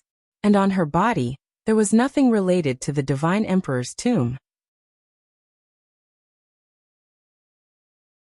Chapter 4459. The people of the major forces were also anxious. The more anxious they were, the more irritable they became. His actions became more and more crude. "You bitch, are you toying with us? Hurry up and hand it over. Your father has no interest in wasting time with you." Unable to bear it any longer, one of the faction leaders was so furious that his veins bulged. He had his doubts. Could it be that Huangfu family's young master had joined forces with Yi Qingluo to make fun of them? Pa! In the chaos, something creased Bai Mei's face. Then, a thin layer of human skin peeled off from Bai Mei's face. Bai Mei's face became extremely sinister and terrifying. F***CK. Ugly monster. Scared me to death. Someone was startled by Bai Mei's face. After cursing, she slapped Bai Mei's face with her palm. The people from the various forces who were too close to Bai Mei also felt a chill run down their spines when they saw her horrifying mangled face. Especially when he thought about how he had purposely taken advantage of that ugly monster just now. He suddenly felt a chill in his heart. He could not find the slightest clue regarding the Divine Sovereign's tomb on her. He was disgusted again. Killing intent immediately surged in the hearts of many profound practitioners. He just wanted to kill this disgusting and ugly monster. This thought came to mind. Several palm winds filled with murderous intent shot out. Bai Mei screamed in despair. Just when she thought she was going to die, suddenly a profound wave attacked. She pushed away all the people from the major forces who had surrounded her. Bai Mei was still in a state of shock. She opened her eyes and looked over. She saw a shimmering purple figure standing in front of her. Bai Mei's eyes widened. Master Overlord. She was so happy that tears almost flowed out of her eyes. The Overlord had saved her. The Overlord had saved her. What did that mean? This meant that the Sovereign actually had feelings for her. Dizun did not want her to die. However, the next moment, a white shadow appeared in Bai Mei's eyes. The illusory figure pounced directly at her face. Bai Mei's expression suddenly turned to one of horror. You. The words were not spoken in time. His words stopped abruptly. His entire body stiffened and fell to the ground. After Bai Mei fell to the ground, Dmo Xian merely flicked his sleeves and directly brought him to the side of Yi Qingluo and the others. Following that, he returned to Yi Qingluo's side. Dmo Xian's sudden action. The group of people looked at him in confusion. Why did Dizun save Bai Mei? Bai Mei was a clown who kept circling around Yi Qingluo's side. Yi Qingluo also had the same question. Of course, she would not say that she suspected that there was something between Dmo Xian and Bai Mei. She was just curious as to why he would do that. Did it have anything to do with the sudden change in his mood?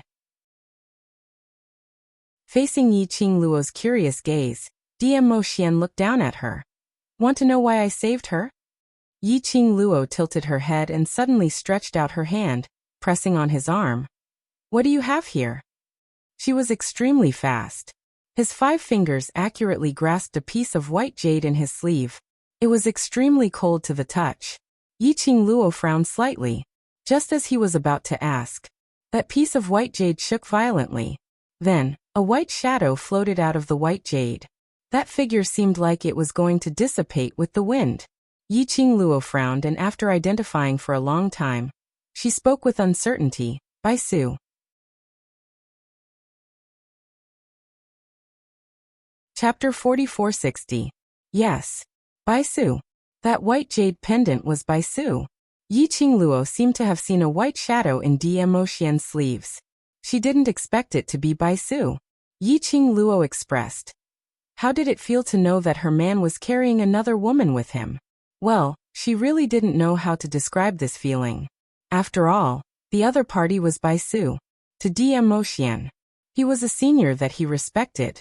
Bai Su would be here. It was not difficult for Yi Qingluo to understand the reason why Dmo Xian took action. Presumably, Bai Su would place her soul on a piece of white jade for Dmo Xian to bring to the heavenly realm.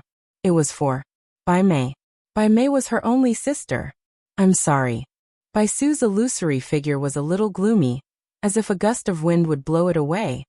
I didn't mean to make things difficult for you, but I can't watch her make mistakes again and again. Yi Qingluo pursed her lips. She has made enough mistakes. I know, Bai Su hurriedly said. I don't expect you to forgive her, but she has already become like this. It is already the cruelest punishment.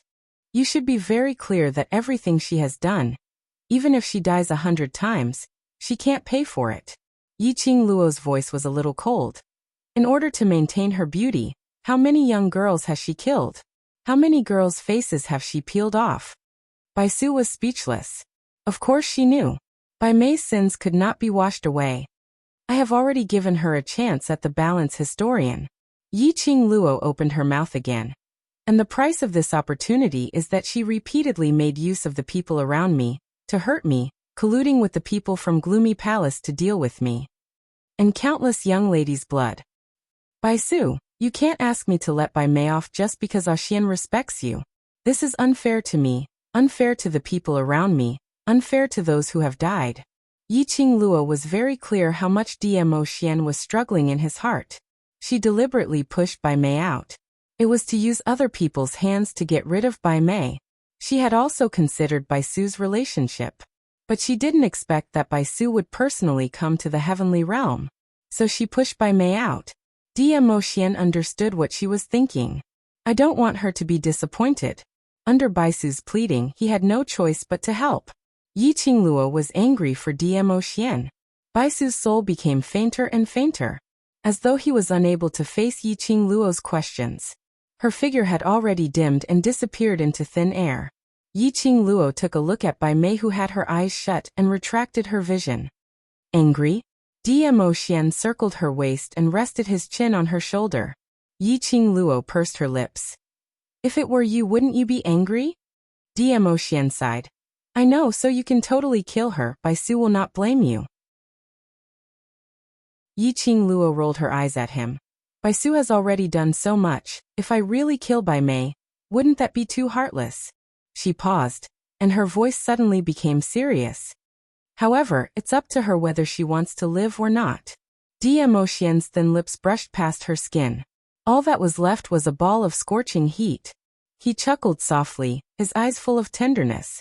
He naturally knew. The words that Yi Qing Luo said earlier. All of them were standing on his side, speaking up for him. His little Luo, was really very cute. Chapter 4461. It was a farce. The people from the surrounding forces were all stunned on the spot. Originally they thought that Bai Mei was intentionally used by Yi Qing Luo to tease them. But Dizun had saved Bai Mei. At that moment, the crowd began to imagine endlessly. Could it be that the item was really with Bai Mei? Otherwise, why would Dizun make a move? They actually didn't manage to find it. Damn slut. Damn Abyss Palace. On the other side, Huangfu Zhangdong's expression was practically dark to the extreme. A bastard was indeed a bastard. He would only side with outsiders. Such a person wasn't fit to be a member of the Huangfu clan. Father, that bastard doesn't know how to think for the Huangfu family. Huangfu Dongyu knew very well what his father was thinking. I wonder why grandfather wants to bring him back to the Huangfu family. Huangfu Zhangdong's eyes were gloomy. Huangfu Dongyu persisted. Father, he has a close relationship with Yi Qing Luo. That time in the Earth realm, it was Yi Qing Luo who added fuel to the fire. Hence grandfather valued Pei Sheng so much. I'm guessing, could all these be Yi Qing Luo's conspiracy? She wants to make use of Pei Sheng to deal with our Huangfu family? After all, he had been a son for more than 20 years. As soon as these words came out, that was to directly stab Huangfu Zhangdong's heart. Huangfu Zhangdong looked at Huangfu Sheng with eyes full of resentment. Father, why don't we take this opportunity to expel Pei Sheng from the Huangfu family? He was the one who chose to leave with Yi Qing Luo in front of everyone. Even if grandfather knew about it, he can't blame us. Huangfu Dongyu took the opportunity to come up with an idea. Initially, Huangfu Dongyu didn't care about Pei Sheng. Because of a bastard, a weak and cowardly man. Even with his grandfather's support, there was no need to take it to heart. However, after Pei Sheng arrived at the Huangfu clan, in just half a month, he had subdued the hearts of the entire Huangfu family. He had also stabilized his position in the Huangfu family. This made Huangfu Dongyu, the young master of the Huangfu clan and the future successor, feel uneasy. He had a feeling that Pei Sheng's appearance would change their Huangfu clan.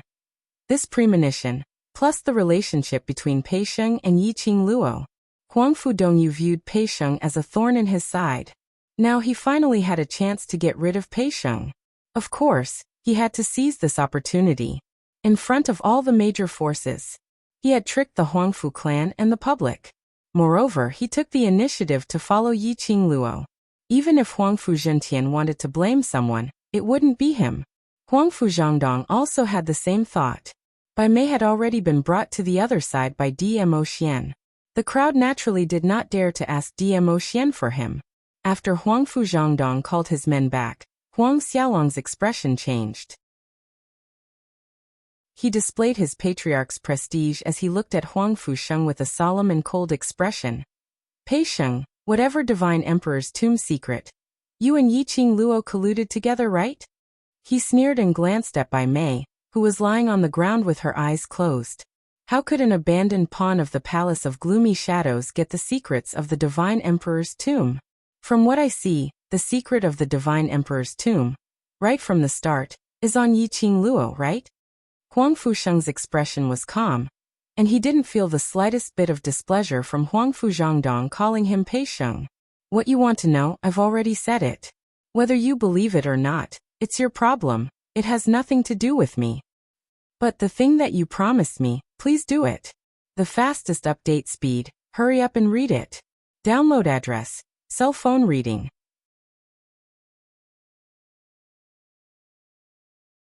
Chapter 4462. Huangfu Sheng's words paused slightly. The corners of his lips curled into a faint arc. His gaze was like a torch as it met Huangfu Zhangdong's eyes. I think the dignified patriarch of the Huangfu family would not do that. Go back on his words, right? You. Before Huangfu Zhangdong could give Huangfu Sheng a rebuke, he was so infuriated by these words that he almost threw up blood. Pei Sheng, what contributions have you made for the Huangfu family? Even now, you obviously have a close relationship with Yi Qingluo, but you still didn't fight for the Huangfu family's benefits. Huangfu Dongyu comforted Huangfu Zhangdong as he spoke on behalf of him. What right do you have to move your mother's memorial tablet to the Huangfu Ancestral Hall? You don't have the right, and neither does your mother. Huangfu Dongyu. Huangfu Sheng's indifferent mood was suddenly broken at this moment. His eyes were filled with rage. Ah Sheng. Gu Zixi hurriedly hugged Huangfu Sheng's arm to prevent him from getting angry. What Huangfu Sheng couldn't tolerate was the Huangfu family's people commenting on his mother. This was his reverse scale. And Huangfu Dongyu obviously knew about this. He intentionally brought it up at this moment. He wanted to infuriate Huangfu Sheng. If Huangfu Sheng really flew into a rage and did something irreversible, this would only fall into Huangfu Dongyu's trap. What a joke. A desperate woman who wanted to marry an outsider, slept with a wild man, and while the family was busy with the war, she secretly left the family with the wild man. This kind of woman also wants to enter our Huangfu family's ancestral hall? The more Huangfu Dongyu spoke, the more outrageous his words were. You, this bastard, have no right to become a Huangfu family's member, not to mention your shameless mother. Bam! A loud slap resounded through the entire Tianya Ridge. Like a sudden clap of thunder, Huangfu Dongyu's body flew out directly, crashing heavily onto the ground. Dongyu. Huangfu Zhangdong looked at his eldest son, like a kite with a broken string, crashing heavily onto the ground. He cried out in shock and immediately called for someone to help him up. When Huangfu Dongyu was carried over, Huangfu Zhangdong saw the obvious palm print on his face. Pei Sheng. Huangfu Zhangdong was angered to the point his eyes turned scarlet red, and he glared fiercely at Huangfu Sheng. This bastard actually dared to touch his son in front of him. He really did not put him, the current patriarch, in his eyes. Now he even dared to be so bold. Would it be in the future? They even wanted to usurp his position as the family head. Huangfu Sheng was also dumbfounded by this scene. He admitted. Huangfu Dongyu's words just now, it had already provoked him. He was indeed furious. He clearly knew that Huangfu Dongyu was deliberately provoking him, but he still couldn't help but want to attack Huangfu Dongyu. However, he was held tightly by Gu Zixi. There was no chance for him to make a move. If he forcefully made a move, he would definitely hurt Gu Zixi. There was no need for him to hurt the woman he loved just to beat up a scumbag. Therefore, who was the one who taught Huangfu Dongyu a lesson? Huangfu Sheng subconsciously looked towards Yi Qingluo. But he saw Yi Qingluo leaning in Dmo Xian's arms, with a carefree look on her face. It wasn't Yi Qingluo. Then who could it be? Huangfu Zhangdong, I didn't expect that after so many years, you still haven't changed at all. The cold and deep voice in this silence was extremely clear to the ears. The fastest update speed, hurry up and read it. Download address, phone reading. Chapter 4463. That voice was as cold as ice, as though it was wrapped in ice-cold frost. Not a single trace of emotion could be heard from it. Immediately following that, a tall and straight figure walked out from behind Yi Qingluo. That was an 18 to 19-year-old young man, dressed in black, and his imposing manner wasn't weak at all.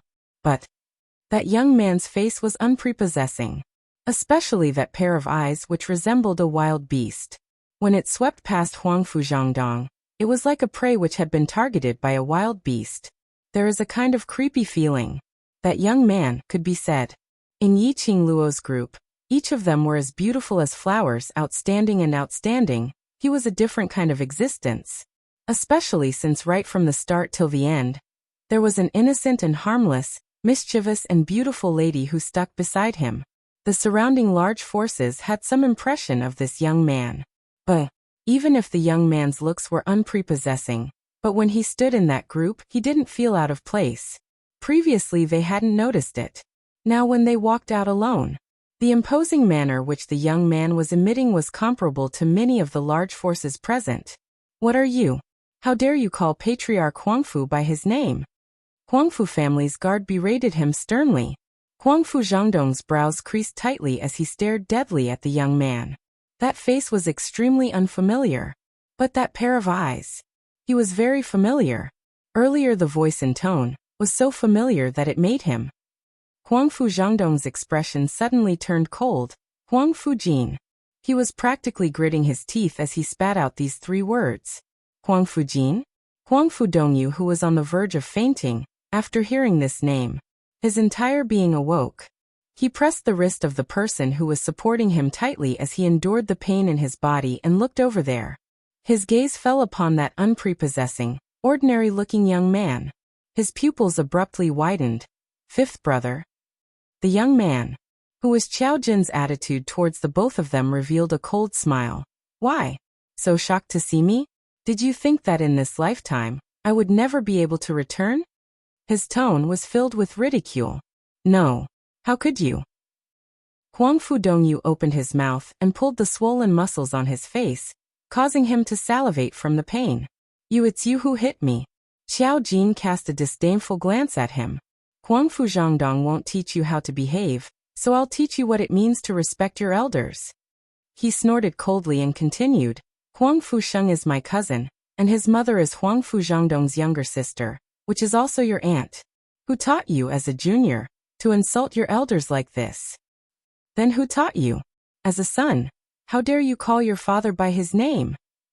Huangfu Zhangdong's furious voice interrupted him. Son. Qiao Jin's eyes were filled with ridicule. 10 years ago, didn't you expel me from the Huangfu clan and remove my name from the clan records? Huangfu Zhangdong was both furious and shocked. His face flushed red while his chest rose and fell violently. Qiao Jin didn't care about his thoughts at all. He calmly and indifferently emphasized. Now my name is Qiao Jin. Huangfu Jin died 10 years ago. This series of episodes, it caused the people from the surrounding forces to be a little dumbfounded. What kind of situation was this now? Weren't they here to snatch the Divine Phoenix profound heart jade and find out the secrets of the Divine Emperor's tomb? Why did it become a drama now, a family scandal? Hurry up and read the latest update. Download address, phone reading. Chapter 4464. They weren't interested. They only wanted the Divine Phoenix profound heart jade and the secrets of the Divine Emperor's tomb. Wasn't the style changing a little too fast? However, this Huangfu clan was truly strange. One was young Master Huangfu, who had just been brought back by the old patriarch. The other was the son that the current patriarch Huangfu had personally acknowledged. Both of them actually had a close relationship with Yi Qingluo.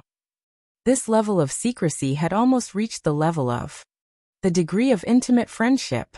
He didn't even know how to make good use of such a relationship. Was the Huangfu family stupid? On the contrary, he even spoke ill of those two? Could it be? This must be a conspiracy. He was deliberately putting on a show in front of them. Following that, he quietly helped the Huangfu family to find out news regarding the God Emperor's tomb from Yiqing Luo, or the Overlord. In the minds of the crowd, a large number of conspiracy theories immediately popped up. All of them were guessing. After leaving the Tianya Ridge, he sent his men to surround the Huangfu family. Who cares if it's one of the 4 great clans? Nothing was more important than the secret of the Divine Emperor's tomb. As for the Divine Phoenix Profound Heart Jade, could the Overlord protect Yiqing Luo all day long? As long as they caught the chance of Yiqing Luo being alone. Why would he be afraid of not being able to handle a little girl? In any case, when the time came, it would all depend on their own abilities. And, even if His Majesty pursued the matter, so many people wanted to obtain the Divine Phoenix Profound Heart Jade. How would the Overlord know who was the one who made a move against Yiqing Luo? Thinking like this, the people of the major forces decided to retreat now. Dizun was here to hold the fort.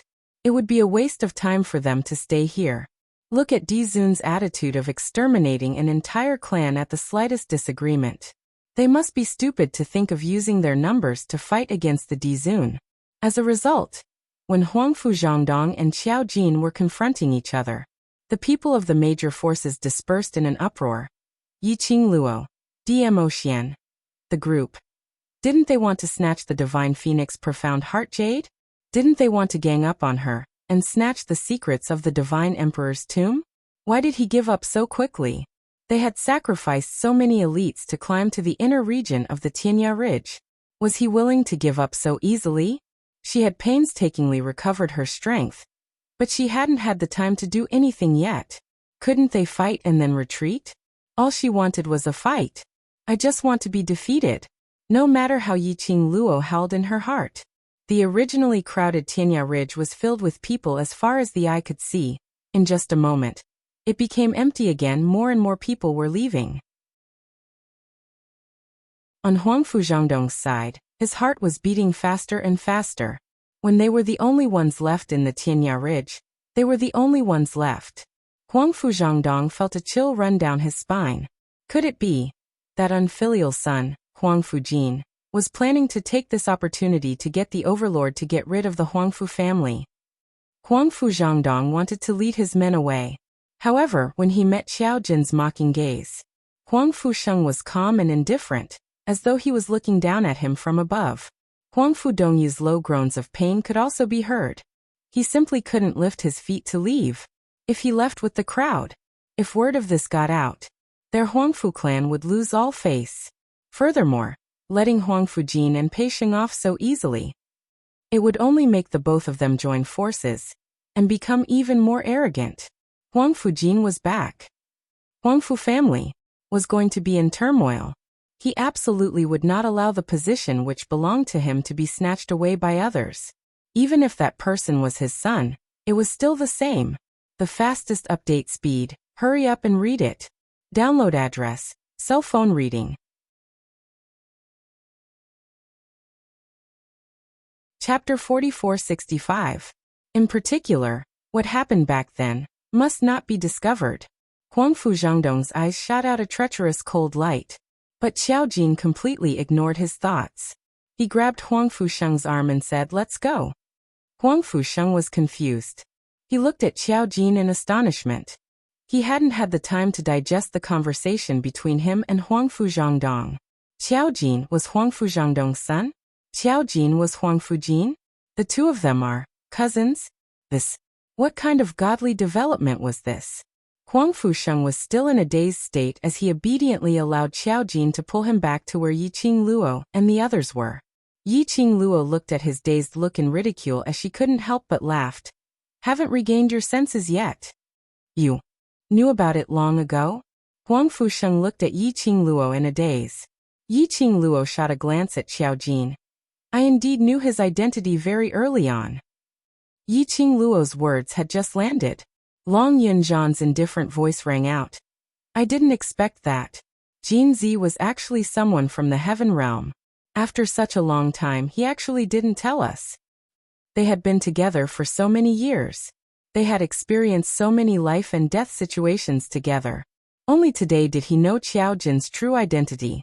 Qiao Jin raised his eyebrows and replied calmly, "You didn't tell anyone that you're a dragon, did you?" "Same here." Long Yunjian. In their devil class in the World Mercenary Group, just how many people were there? And how many secrets were they hiding? Alright, let's talk about acknowledging relatives after we leave Tianya Ridge. Yiqing Luo lazily leaned into Dmo Xian's arms. "Let's go." No one had any objections. During the few days in the Tianya Ridge, they couldn't wait to leave this place. In such a place they couldn't sleep or eat. They were always on tenterhooks and worried. He could finally heave a sigh of relief. Although those large powerhouses in the outside world were still eyeing Yiqing Luo covetously. However, Dizun was still here. It was more or less able to suppress some ambitious, but cowardly people. As for those with ambition and courage, they came forward to serve as cannon fodder to warn the others. The group of people were having fun. He walked towards the exit of the Tianya Ridge. He had completely disregarded the Huangfu clan. It was an extremely relaxed conversation. This caused Huangfu Zhangdong's expression to become even darker and more terrifying. This group of brats didn't even put him or the entire Huangfu clan in their eyes, allowing the two bastards of the Huangfu family to strut around in front of him, and then leave so easily. "Huangfu Jin. Peixiong. Stop right there." Huangfu Changdong shouted with a grim voice that was filled with rage. The two of them, who were walking side by side, stopped at the same time. They looked at each other. After that, they simultaneously looked at Huangfu Zhangdong. "I solemnly warn you on behalf of the Huangfu family. If you leave with her today, the two of you will be completely erased from the Huangfu family. Neither of you are from the Huangfu clan." Huangfu Zhangdong gnashed his teeth and shouted word by word. There wasn't much emotion on Qiao Jin's ordinary face. His lips curled into a sneer. "I'm not a member of the Huangfu clan to begin with.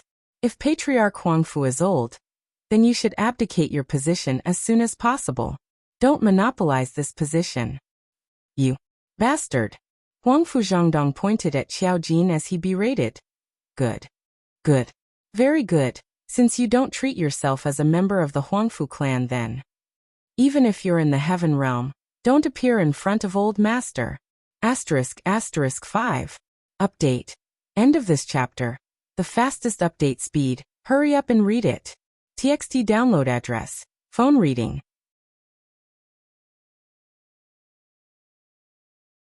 Chapter 4466. Hearing this, Qiao Jin couldn't help but laugh. "This is your goal." To Huangfu Zhangdong, Qiao Jin was the biggest stumbling block. If he appeared in the Huangfu family, the old man and the older generation of the Huangfu family, they would definitely let him return to the Huangfu family as the heir, the young master of the Huangfu family. Because Qiao Jin was recognized by the ancestors as the heir of the Huangfu family. Because he had a pair of pure golden pupils. So what? As long as he didn't want to give up power. As long as Qiao Jin still hated the Huangfu family, Qiao Jin would never inherit the Huangfu family. Even if he, Huangfu Zhangdong, abdicated in the future, it was absolutely impossible to let Qiao Jin inherit the position of the Huangfu family head. Huangfu Zhangdong's face was cold. "If you still want to see the old man, go back with me now." "Go back." Qiao Jin's lips curled up in ridicule. "You guys went to pick me up several times, saying that you want me to return to the Huangfu family. But when did you really let me go back?" His eyes suddenly narrowed. The cold light reflected was like that of a ferocious beast, shocking people. "Are you sure you want me to go back?" "You." Huangfu Zhangdong's body stiffened. He said this because he knew that Qiao Jin's hatred for him, for the Huangfu family, and knew that he wouldn't come back. He would say this. It was just because he was in the right. But Qiao Jin's reply caused him to be unable to continue the conversation for a moment. On the other side, Huangfu Sheng's voice sounded. "Patriarch Huangfu is indeed old. He has even forgotten that I have changed my name to Huangfu Sheng, and entered the Huangfu family's genealogy book." Huangfu Zhangdong's expression suddenly froze. Both of them were stubbornly insisting that he was old. Could it really be like what Dong Yu said? They actually wanted to take over the entire Huangfu family. This thought made Huangfu Zhangdong look at the two with more suspicion. Huangfu Sheng continued to say, however, based on how clan leader Huangfu addressed me as Pei Sheng, I'm sure you've never regarded me as a member of the Huangfu clan. Therefore, it's reasonable that I'm unwilling to follow you back to the Huangfu clan. Since Patriarch Huangfu isn't sincere and wants to invite us back, why are you putting on an act? Huangfu Sheng's words were extremely sharp. Huangfu Zhangdong's face was almost covered by dark clouds. Pei Sheng. He gritted his teeth and shouted the name. Good, good. Did the both of you really think that by doing this, you are showing your loyalty to Yiqing Luo and the Overlord? As the current patriarch of the Huangfu family, I'm telling you, if you don't return to the Huangfu family today, don't even think about taking another step into the Huangfu family. Heh. A clear chuckle suddenly rang out after these stern and dignified words were spoken. That laughter was filled with mockery and ridicule. Shortly after, the young lady who had been watching the show lazily walked out. Her steps were even. Her footwork was graceful. Every single one of her movements revealed her noble and indolence. Patriarch Huangfu. The young lady's clear voice was very pleasant to the ears. Especially in this quiet, dense forest. It seemed as though there was a faint echo. As for Jin Zi and Ah Sheng, they have never expressed their loyalty to me. To me, they are my comrades who fight side by side. Her smile became even more devilish and devilish. 6. Update.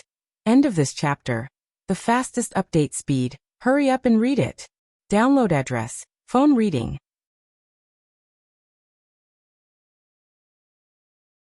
Chapter 4467.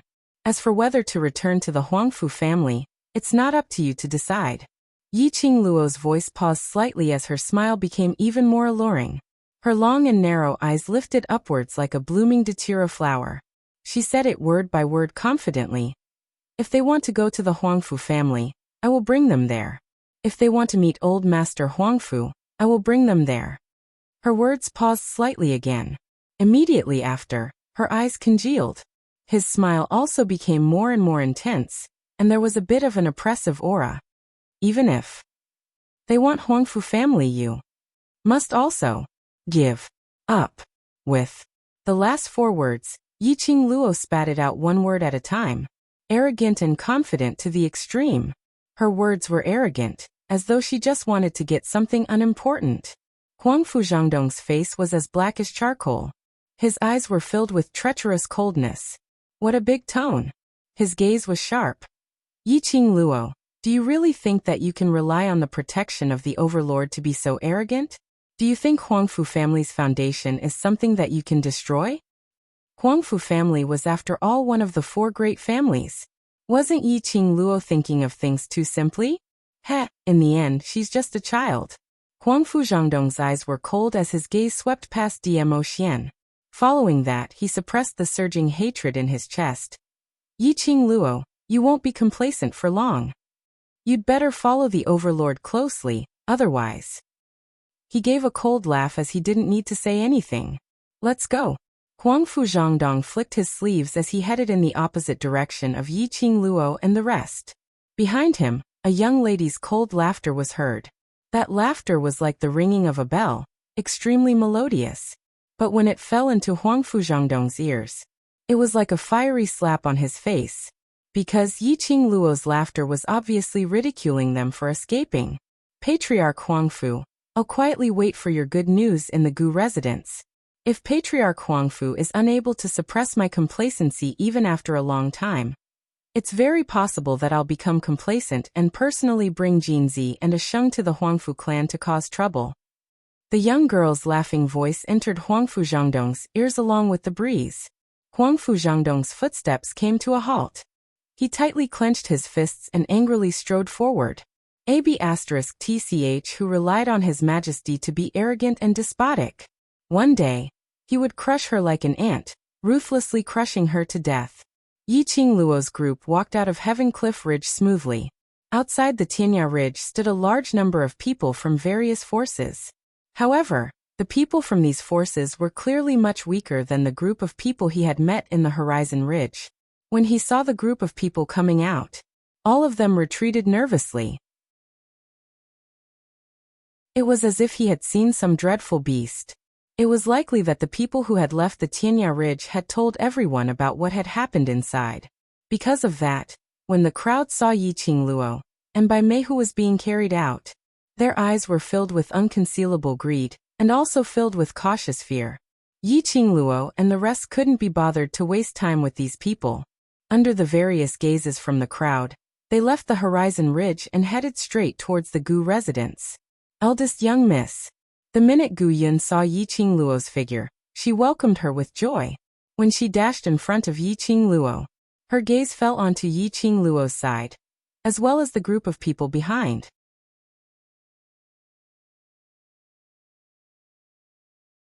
Chapter 4468. She was shocked and immediately bowed respectfully. Lord Dizun. Yi Qingluo looked around the Gu residence. The Gu residence had not changed much from when she had left. Gu Yun knew that the person beside her was the overlord. This meant that Gu Yun had long heard about the rumors regarding her, as well as what happened at Tianya Ridge.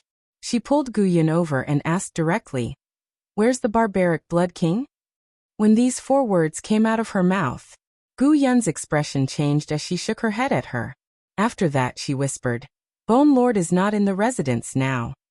"Not in?" Yi Qingluo narrowed her eyes. "Really?" "Absolutely." Gu Yun nodded with certainty. Bone Lord has indeed been in the Gu residence for the past few days. However, he seemed to have received some news this morning, and left the Gu residence early in the morning. He only told me to bring a message to you first, miss. Yi Qingluo frowned slightly. She came back from Tianya Ridge. It was to see the barbaric Blood King. It was the barbaric Blood King who brought her to the Heaven Realm. And it was the barbaric Blood King who told the world the secret that she had the Divine Phoenix Profound Heart Jade. Even the Divine Emperor's tomb was told to the world. There were some things that she had to ask clearly, and only the barbaric Blood King could give her an answer. She thought that such a thing had happened. Bai Mei also said that the barbaric Blood King had completely severed ties with the people behind the secluded palace because of the Divine Phoenix Profound Heart Jade and the Divine Emperor's tomb being exposed.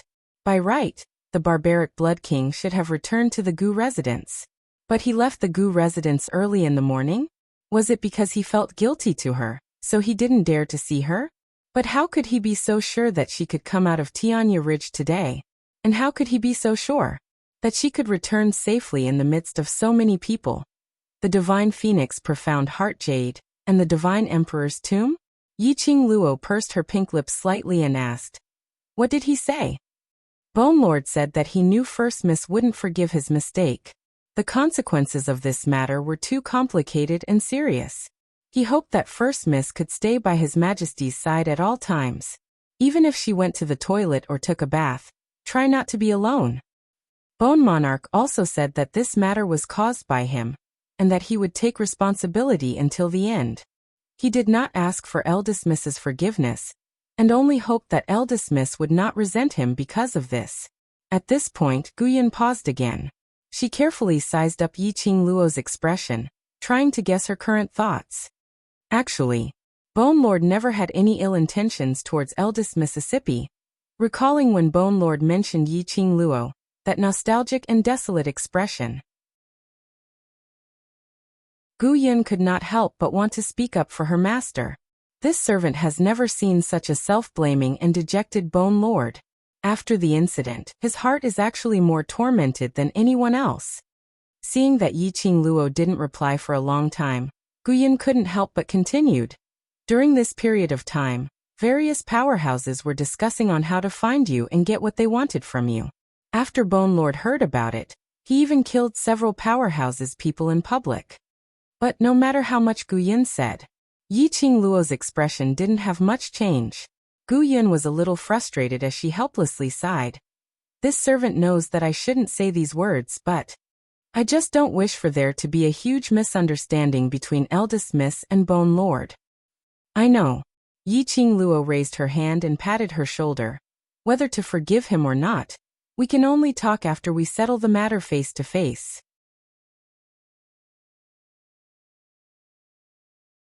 Chapter 4469. Guyan lowered her head. Bone Monarch had one last thing to say. He said that the questions you want to ask him can be found in the token he gave you. Token? Yi Qingluo reached into her sleeves. She took out the token that the Bloodbone Barbarian King had given her to summon the Bone Mansion. Was there the answer she wanted on it? Did the barbaric Bloodbone King know what she wanted to ask? He was staring at the token. Suddenly, a large palm reached out from behind her and grabbed her little hand that was holding the token. All right, I've just returned. Have a good rest. The man's broad chest covered her delicate body. The elegant sandalwood fragrance and warmth enveloped her. He kept that token back into Yi Qingluo's sleeve. Even if you're not tired, your bunch of brothers should be tired. Yes. Eldest Miss must be tired. This servant will get someone to prepare now. After Guyan finished speaking, she counted the number of people and quickly retreated. Yi Qingluo was in Dmo Xian's embrace as she turned around to face him. She stretched out her hands and hooked them around the man's neck. The man exerted a little strength in his arms and held the girl in his arms. He hurriedly walked to the hall not far ahead. When Yi Qingluo's gaze swept past the wide-open Gu residence's main door, her eyes flashed past a sharp glint. Outside the door on a seemingly normal street, but every corner or passers-by. When he looked at the Bone Mansion, their eyes were filled with greed and vigilance. Clearly, the entire Gu mansion had already been targeted by the various large factions. No wonder Dmo Xian stopped her from continuing the discussion with Gu Yin earlier. Soon, Gu Yin made the arrangements. A servant led Yin Xiaoyi and the rest to the guest room. Dmo Xian carried Yi Qingluo as they returned to Yi Qingluo's room in the Gu residence. There was no one to lead the way. Yi Qingluo didn't lead the way, but Dmo Xian had accurately located her room. Yi Qingluo couldn't help but curled her lips as she gave a teasing smile. How did Xian know? This is my room? Could it be that before Xian came to the heaven realm to look for me, he specially came to my room? Dmo Xian lowered his head. His obsidian eyes reflected the girl's picturesque face. He slowly bent down. Just a finger's distance away from Yi Qingluo's lips, he stopped. His black hair sprinkled on her face. Like a feather, it gently tugged at her heartstrings. Hot breaths intertwined with each other. It was an ambiguous distance, but the man did not continue to be ambiguous. His nose sniffed her body. His low and hoarse voice had a hint of palpitation that tugged at her heartstrings. There's your scent here. It's very fragrant. Yi Qingluo. He started flirting again without saying a word. This baby can't take this kind of teasing, hey. If he couldn't take it anymore, he wouldn't be able to take it anymore. Yi Qingluo's hands around the man's neck suddenly increased in strength. Their lips touched. Dmo Xian's long eyelashes fluttered. In his eyes, there was a playful smile on the girl's face. The expression on his face became gentle. His eyes were filled with love and tenderness. He exerted a little force with his hands. He held the girl's delicate body and deepened the kiss. The fierce and lingering kiss made the temperature of the two rise. The two figures slowly disappeared into the room. When both of them fell onto the soft big bed, the man's hand was propped up on the side of the bed. From Yi Qingluo's angle, she looked at the man's handsome and elegant face. She only felt that this man was enough to make the sun, moon and stars lose their splendor. Her eyes were filled with a smile, welcoming the man's even more aggressive kiss. 9. End of this chapter. The fastest update speed. Hurry up and read it. Download address.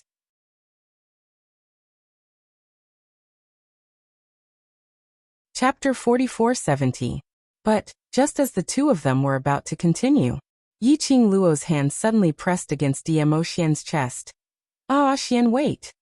The young lady's voice was very soft, and between her long and narrow eyes, there was a gorgeous color. Dmo Xian's eyes congealed slightly, suppressing the heat surging in his lower abdomen.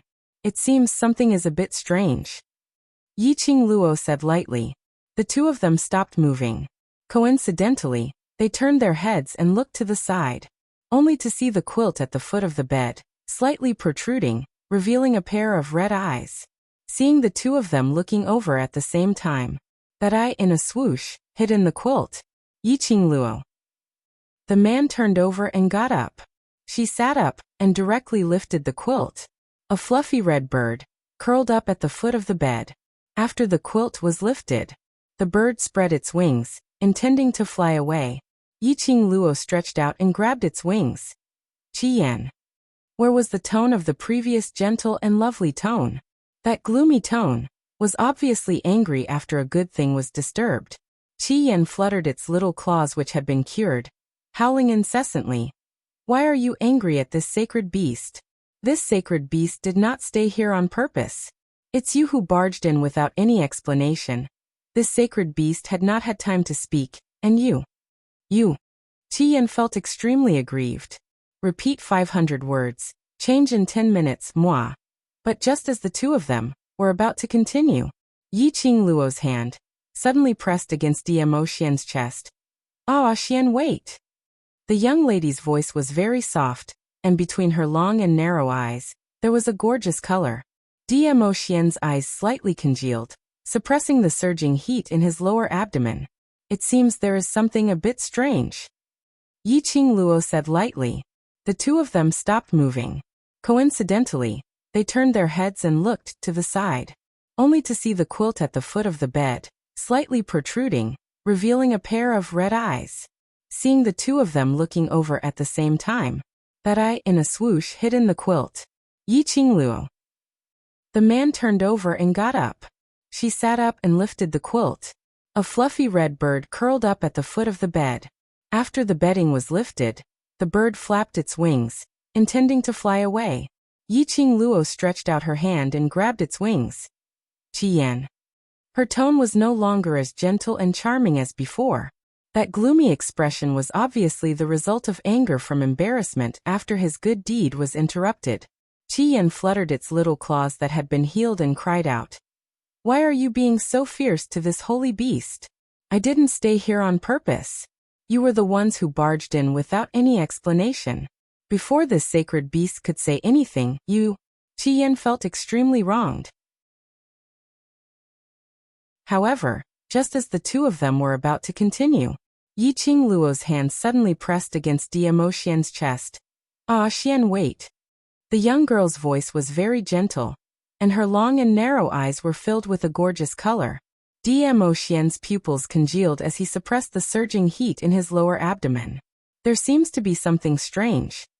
Yiqing Luo gasped lightly. The two of them stopped moving. Coincidentally, they turned their heads and looked to the side, only to see the quilt at the foot of the bed, slightly protruding, revealing a pair of red eyes. Seeing the two of them looking over at the same time, the fastest update speed, hurry up and read it. Download address, mobile phone reading.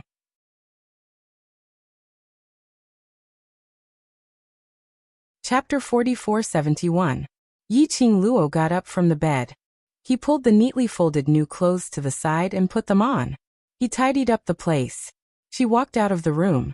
It was about 10 o'clock in the morning, so it was about 10 o'clock. Diemo Xian, that pig trotter. Why was he always torturing her until she fell asleep? The next morning, he was nowhere to be seen. What a scumbag setting. Yiqing Luo ridiculed in her heart. But she was also clear that Diemo Xian was definitely rushing about because of her matters. The Divine Phoenix Profound Heart Jade. The secret of the Divine Emperor's tomb. No matter which point it was. They were all things that could drive people crazy and greedy. Diemo Xian couldn't possibly stay by her side all the time. However, right now, she was in the Bone residence. Even if Diemo Xian wasn't always around, those people wouldn't dare to do anything to her. For now it was still safe. After Yiqing Luo came out, Guyan quickly walked over. Eldest young miss, you're awake? Yiqing Luo asked. Are they all awake? The guests in the first and second rooms in the east wing have already woken up. Aside from the second room, the other guests in the west wing are still resting because they chatted until midnight last night, Guyan replied. The first and second rooms of the east wing were occupied by Zhou Mo, Gui Wu, and Gui Bao. In the west wing, Long Yunjian and Tong Ziqing were in the second wing. The other guests were referring to Qiao Jin and Huang Fusheng. Just as Yiqing Luo was about to head to the east wing, Guyan suddenly thought of something. "Oh yes, eldest miss, second young master Ren heard that you're back and has been wanting to meet you." Ren Jianming? Oh right, Ren Jianming was still living in the Gu residence. After she was taken away by Zhu Wuxin, a series of events had happened. She had forgotten about Ren Jianming. When she followed Gu Yun to look for Ren Jianming, Yiqing Luo inquired about everything that had happened in the old city during the period when she wasn't around. After she was taken away by Zhu Wuxin, Ren Jianming's profound grade was crippled, so it was naturally impossible for them to bring him along to search for Yiqing Luo's whereabouts. Therefore, Ren Jianming had been locked up in the Gu residence. Ren Jianming should be in the Gu residence.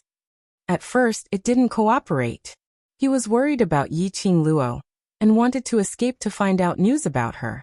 However, he was caught by Gong Xiazhu this time, and she almost pressed him down in an alley and raped him.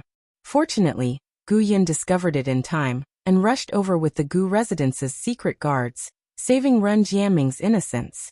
After this incident, Ren Jianming was quiet for a while. But after the news of Yiqing Luo's divine phoenix profound heart jade and the divine emperor's tomb spread, all the major forces that had come to participate in the excellence list were in a frenzy. All of them were eyeing Yiqing Luo covetously. The entire city was in an uproar, researching on how to capture Yiqing Luo, how to dig out her profound heart jade, how to obtain the secret of the divine emperor's tomb, etc. Ren Jianming panicked again. Once again, he quietly left the Gu residence. This time, he did not meet Gong Xiazhu. However, he bumped into Ren Jianying. If not for the fact that Bone Lord had returned early, because of the Palace of Gloomy Shadows plotting against him, and because Ren Jianming was someone whom Yiqing Luo wanted to keep, Bone Lord saved him in passing. Ren Jianming reckoned that he wouldn't be able to live until now. He listened to Gu Yin talk about Ren Jianming's recent matters. Yiqing Luo couldn't help but sigh. This Ren Jianming is really plagued with disasters. No matter what he did, he would always get into trouble. Today, the Ren family is completely controlled by the eldest miss of the Ren family, and she has also announced the collaboration with the royal family. Gu Yun continued, according to the informant, the eldest miss of the Ren family might marry into the royal family.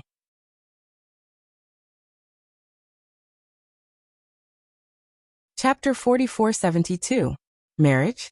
Ren Jianying intended to marry the crown prince? That woman. Her ambition was so big.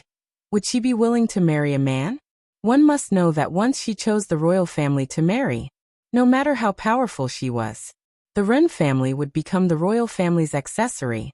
Based on Ren Jianying's character, how could she accept such a thing? Could it be Ren Jianying still had the intention to let Ren Jianming and Gong Xiazhu get married? Yiqing Luo narrowed her eyes. Does Ren Jianming know about this? Yes. Gu Yin nodded, because he knows he has been staying in the Gu residence and didn't go anywhere else. Yiqing Luo smiled. Looks like he understands his current predicament. As they were talking, they arrived at Ren Jianming's courtyard. Yiqing Luo just walked in. She saw a figure pouncing over. Eldest miss. Eldest miss. That person had not reached Yiqing Luo, but he was sent flying by Yiqing Luo's sleeve. Ren Jianming touched his painful butt and climbed up from the ground with an exaggerated expression. Eldest miss, we haven't met for such a long time. Can't you be gentler to me? He sucked in a breath of cold air in pain. As he walked towards Yiqing Luo, his mouth kept nagging. Just when he was halfway there, his eyes suddenly lit up. Eldest miss, your profound grade has recovered. Earlier, Yiqing Luo's sleeve was swung over. The air was filled with layers of ripples. Yiqing Luo walked straight into the courtyard. Didn't you want to see me? Say it quickly. Ren Jianming followed behind. Eldest miss, how did you recover your profound grade? Can you tell me? I also want to recover my profound grade. Yiqing Luo sat on the stone bench. Go to Tianya Ridge and you will naturally recover. But, from what I see, if you go there, you might die. Ren Jianming. Not might, it's definitely. Stop the nonsense. Tell me what's the matter. Yi Qingluo didn't give him a chance to show off. Ren Jiaming looked at Yi Qingluo with a resentful look and sat on the stone bench opposite her. As a friend, I'm worried about you, alright? Yi Qingluo shot a glance at him. These words, even if you use it to deceive others, probably no one would believe you. Ren Jiaming immediately howled. Woman, why are you so cold-blooded? I was worried for you for so long. Yi Qingluo. Forget it, she should just leave. Even though a series of events had happened, and he had experienced several life and death situations, he was still calm. He could still be so optimistic. He didn't feel any shadow in his heart at all. He must be a weirdo. Eldest young miss, eldest young miss. Alright. I'll speak properly. Ren Jiaming immediately stood up and chased after Yi Qingluo, blocking her path. Yi Qingluo took a look at him and sat down once again. Ren Jiaming moved to her side and sat down. As he carefully observed her expression, he said, I just want to ask, when do you plan to help me save that person? Yi Qingluo raised her brows. Are you sure that person can help you? I'm sure. Ren Jiaming adjusted his sitting posture, and his expression became stern. The reason why elder sister wanted to take me away from the Gu residence several times was because she wanted to find out the whereabouts of that person from me. This is enough to show that elder sister is afraid of that person. Ren Jianying is nothing much to make her afraid. Is very normal. Yi Qingluo touched her chin. Ren Jiaming pursed his lips and suddenly placed both his hands on the stone table as he raised his head solemnly. End of this chapter.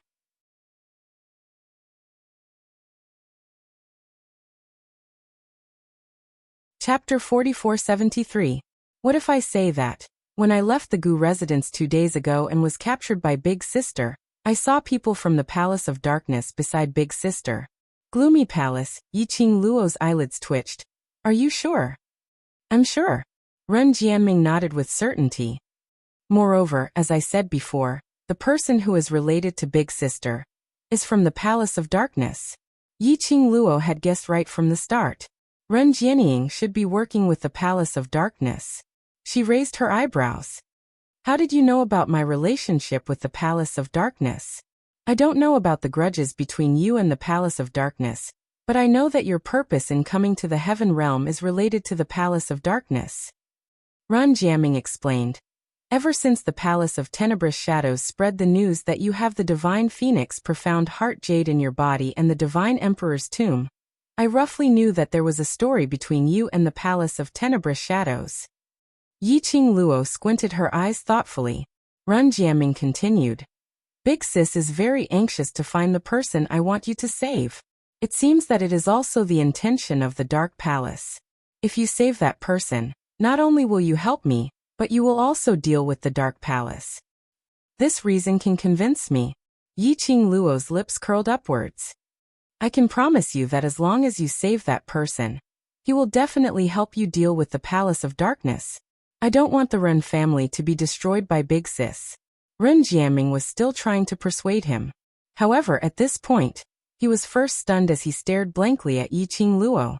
After some time, he finally reacted to the meaning of those 8 words which Yi Qingluo said earlier. He jumped up excitedly. You agree? Yes. Yi Qingluo replied. Ren Jiaming's excitement was evident in his words. You, eldest miss, I'm really grateful to you. You're the savior of the Ren family. Don't thank me so early, I might not be able to save him. Yi Qingluo looked at Ren Jiaming carefully. It was certain that Ren Jiaming's words were from the bottom of his heart. In the end, both of them discussed that after Dmo Xian returned, they would follow Ren Jiaming to save the person he mentioned. Dmo Xian was mentioned. Ren Jiaming looked a little down. After hesitating for a long time, he finally asked, You and the Overlord really? Yi Qingluo smiled lightly as her brows rose. Feel that I'm not worthy of him? No. Ren Jiaming hurriedly shook his head and immediately looked down. I'm just a little surprised. I've been wondering what kind of man would be able to take in a woman like you. I didn't expect it would be the Overlord. Perhaps it's because he's Dmo Xian. Yi Qingluo seemed to have thought of Dmo Xian as her eyes were filled with smiles. Rin Jiaming was stunned for a moment before he chuckled. That was right, because it was Dizun. He didn't even dare to start this emotional battle, and it was already over. He could not help but laugh. Fortunately, he had concealed his true feelings very well. Otherwise, he didn't even have the chance to make Yiqing Luo help him anymore. Wait here for the news, I'll make a move first. Yiqing Luo waved her hand and stood up. He had only taken a few steps. Ren Jiaming suddenly called out to her. Eldest Mississippi, Yiqing Luo halted her footsteps. The rumors about the Palace of Seclusion. Is it true? Ren Jianming's question was filled with hesitation.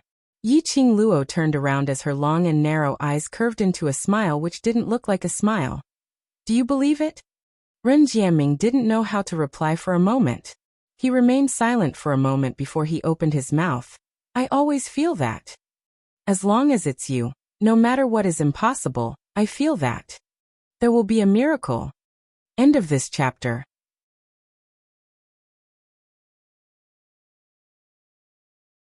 Chapter 4474. Yiqing Luo's lips curled slightly. Her long and narrow eyes rippled with a faint glow. It's true. 3 words were clearly spat out from her lips. Ren Jiaming was stunned. It was until the young lady continued to walk forward when he regained his senses. You. Aren't you afraid that I have ulterior motives towards you? Yiqing Luo's footsteps didn't stop this time. She continued to walk forward. But her voice was clearly transmitted into his ears. Although, you're not very reliable, but I don't believe you. Believe, Ren Jiaming's heart felt as though something had exploded. He stared blankly at Yiqing Luo's departing figure. Agitation and indescribable emotions filled his heart. After leaving Ren Jiaming's courtyard, Yiqing Luo then asked Gu Yun to bring her to the Gu residence's warehouse. Since she wanted to save someone, then she had to go take a look at what medicinal herbs were in the Gu residence's warehouse. When Gu Yun brought them to the warehouse, Gu Yun's eyes widened. Outside the warehouse, there was actually an orderly team of guards guarding. Gu Yun went up and said something to that team of guards. Then she returned to Yiqing Luo's side. Eldest miss, after entering the warehouse, I need you to show them the Bone Lord's token. Yiqing Luo took out the token and threw it to that team of guards. The solemn and serious guards instantly went crazy. This was the token which represented the master of the Gu residence. Even if he didn't treat it as a treasure, shouldn't he treat it with respect? How could he throw it away just like that? He caught the token in a flurry. The guard leader couldn't help but check the token carefully before he believed that the token was real. Yiqing Luo took back the token and entered the warehouse alone. She tossed the token in her hand and her fingertips rubbed the top 2 times. Until now, she still didn't understand the reason why Bloodbone Barbaric King passed the token to her. And that sentence which he asked Gu Yun to pass to her, what did it mean? What was called? She wanted to ask him the answer. Could she find the answer from this token? How would he know what she wanted to ask? A token. How was it going to answer her question? She was really annoyed with this kind of behavior, not being able to say it out directly. Yiqing Luo stuffed the token into the profound phoenix ring and inserted it into the warehouse. The warehouse of the Gu residence was indeed a place that required a group of guards to guard. Even though she was used to seeing rare treasures, she still couldn't help but click her tongue. There were countless rare treasures. As if they were free, they filled up the entire space. Yiqing Luo's goal was to head directly towards the medicinal ingredients section. When she saw those medicinal herbs, Yiqing Luo had the impulse to ransack this place clean. She saw many, many rare medicinal herbs that she had never seen before in the 100 refining pills. Just like those medicinal herbs that only appeared once every 1,000 years, there was a huge pile of them. What a nouveau riche! Yiqing Luo resisted the urge to stretch out her hand and slowly looked over. The more he looked, the more his blood boiled. They couldn't wait to compare all the medicinal herbs they knew with these medicinal herbs and study them. If only Master Ghost Doctor was here. He could probably stay here for a few years before he was willing to leave the warehouse. He was watching along the way. For a moment he did not notice his feet. A protruding object bumped into her foot. Yi-Ching Luo staggered as she fell forward. Her reaction was swift as she steadied herself, avoiding the consequence of falling flat on her face. If she fell.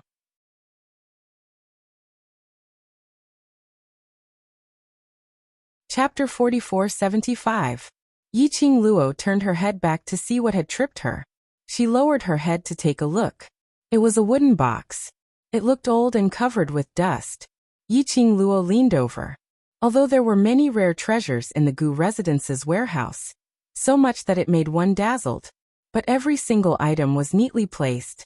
Why would there be a wooden box in this medicinal herb area? But something that would appear in the Gu residence's warehouse.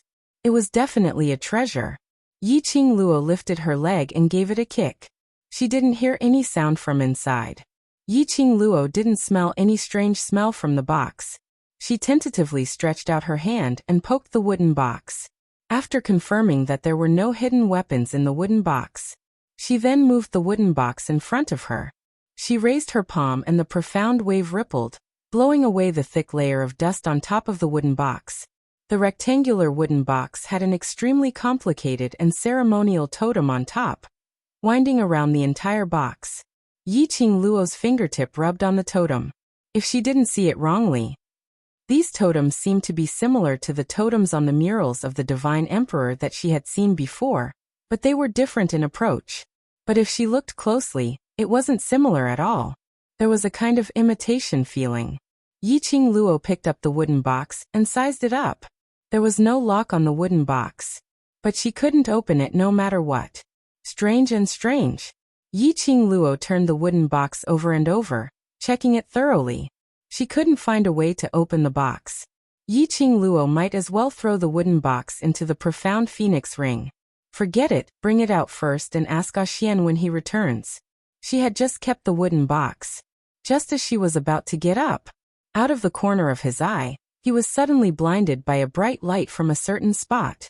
That was the direction where she had tripped over the wooden box and almost fell. If she had really fallen onto the ground, she might have discovered. From that corner, a faint and bright light shone out. Light? In the warehouse, every area was illuminated by luminous pearls.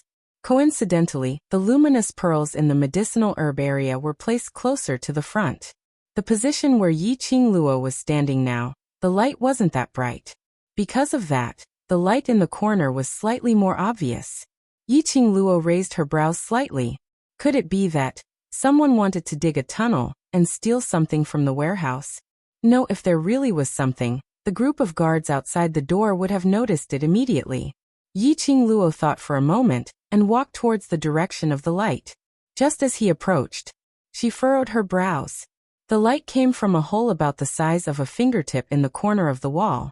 And when she just got close,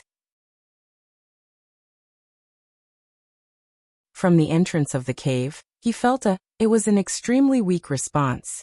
F*CK. It was Qi Yan. This feeling made Yi-Ching Luo go into a daze. After that guy was thrown out by Dmo Xian last night, he didn't return to her pet space. It's just a bird. Where did it go to wander? Yi-Ching Luo leaned towards the entrance of the cave and looked over against the light. On the other side of the cave, the candlelight flickered and it was a little dim. A slender figure was elongated under the flickering candlelight. Swaying, he walked towards a certain place step by step. The feeling of the shadow staggering made Yi-Ching Luo feel a little strange. Following the footsteps of that figure, the candlelight illuminated the surroundings. Yi-Ching Luo saw it clearly. That was a treacherous and eerie ancestral hall. Countless tablets, under the illumination of the candlelight, appeared extremely treacherous. Bone Residence Ancestral Hall? Yi-Ching Luo raised her brows in interest. Bone Lord was really someone from the Heaven Realm.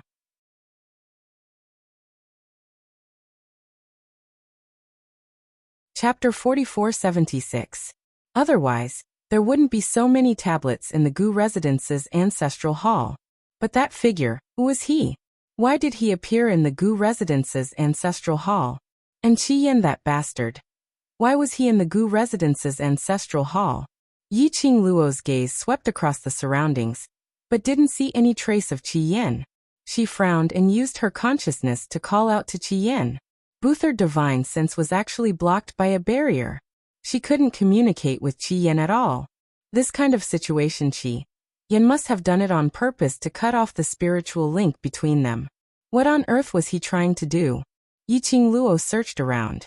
She didn't find any place from the warehouse to the ancestral hall. She couldn't possibly break through this place, right? She probably hadn't reached the ancestral hall yet. She would be taken away by the team of guards outside. Moreover, there were so many rare treasures here. Break through the warehouse.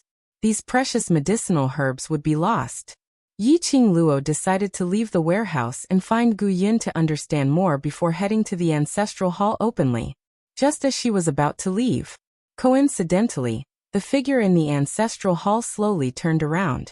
A strange and horrifying face appeared in Yiqing Luo's pupils. The candle flame flickered, contrasting with the curved black blood on that face. She could even vaguely see the eerie white bones with black qi. That face. It couldn't be called a face anymore. Bai Mei. That face was exactly the Bai Mei who didn't have any young lady's skin on. Didn't she throw Bai Mei into the room guarded by the Gu residence's secret guards? She even specially placed the jade pendant which had Bai Su's consciousness in the room, so that the two sisters could have a good talk. How did Bai Mei appear here? Yiqing Luo's heart suddenly thumped. Bai Mei would absolutely not take such a big risk and run to the Gu residence's ancestral hall for no reason. Especially she didn't even bother to conceal her own face. To Bai Mei, appearance was everything she insisted on. Yiqing Luo dismissed the idea of letting Gu Yin lead her to the Gu residence's ancestral hall. If she swaggered over, it would only attract Bai Mei's attention. She wanted to see what Bai Mei was trying to do. The ancestral hall wasn't big. Yiqing Luo could see Bai Mei's every move clearly from this hole. Bai Mei's steps were obviously very unsteady. However, he still forced himself to walk around the ancestral hall. It seemed to be searching for something. He walked around the ancestral hall and searched around it. Bai Mei seemed to be a little impatient. That terrifying face of his was distorted. He quickened his pace. She hurriedly walked around the ancestral hall once more. Even the spirit tablets on the table were carefully examined. Finally, he bent down and crawled under the table where the memorial tablets and offerings were placed. Again, there was nothing. She angrily crawled out from under the table. He did not care about the dust on his clothes.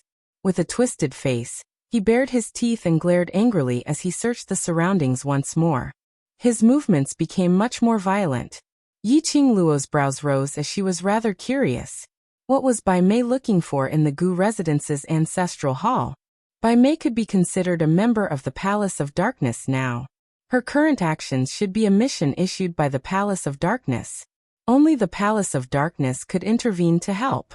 Bai Mei, who was already at Heaven's Boundaries Ridge, surrounded by various powerhouses and was on the verge of death, was able to avoid the Gu residence's secret guards and escape from the room.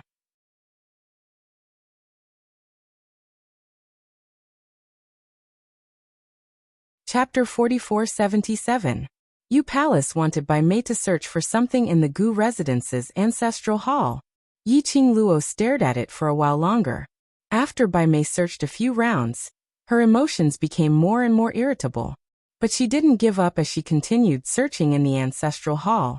Where on earth is this damn thing? Bai Mei clenched her teeth and spat out the words. She clenched her fist and slammed it on the ground. She didn't know what she had punched. She cried out in pain as she immediately hugged her own hand and stood up abruptly, raising her hand in front of her eyes to check. But her actions were too rough and swift. The moment she stood up, she suddenly knocked against the cabinet by the side. The memorial tablets on the table immediately swayed and fell to the ground with a pitter-patter. The sound of things crashing and falling was extremely clear in the quiet ancestral hall. Who is it? There's a sound from the ancestral hall.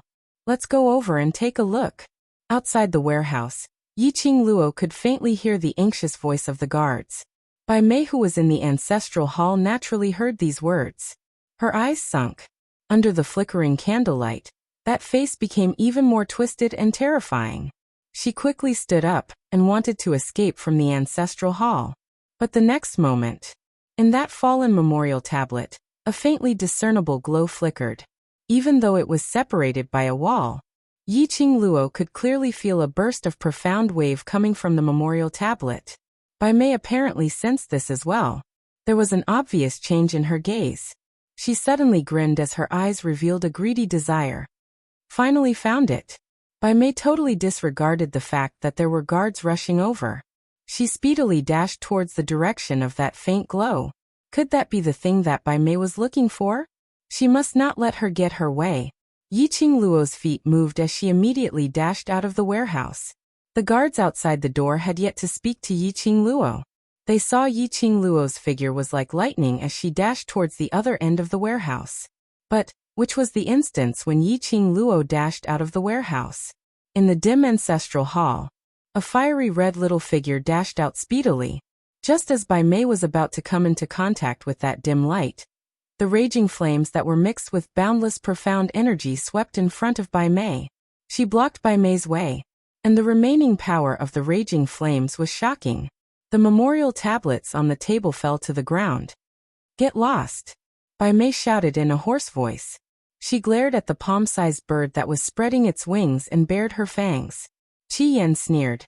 "You dare to do little things behind the master of this sacred beast. This sacred beast will burn you." It flapped its wings fiercely. The hurricane swept over. When he arrived in front of Bai Mei,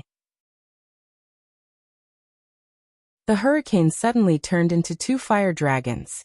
It bared its fangs and brandished its claws at Bai Mei. In an instant, Bai Mei's soft black hair curled up from the heat of the raging flames. Bai Mei's face contorted when she smelled the burning smell. She grabbed at her hair with both hands. After feeling the burnt roots of the hair, his entire face was filled with a strong murderous aura. Bang! Bai Mei's palm wind surged as a thick black qi filled the entire space. Qi Yan swiftly evaded it. As the phoenix feathers moved, they flickered with a colorful fiery light. After it was thrown out by the overlord, it saw Bai Mei sneakily circling around the Gu residence. It had been following Bai Mei.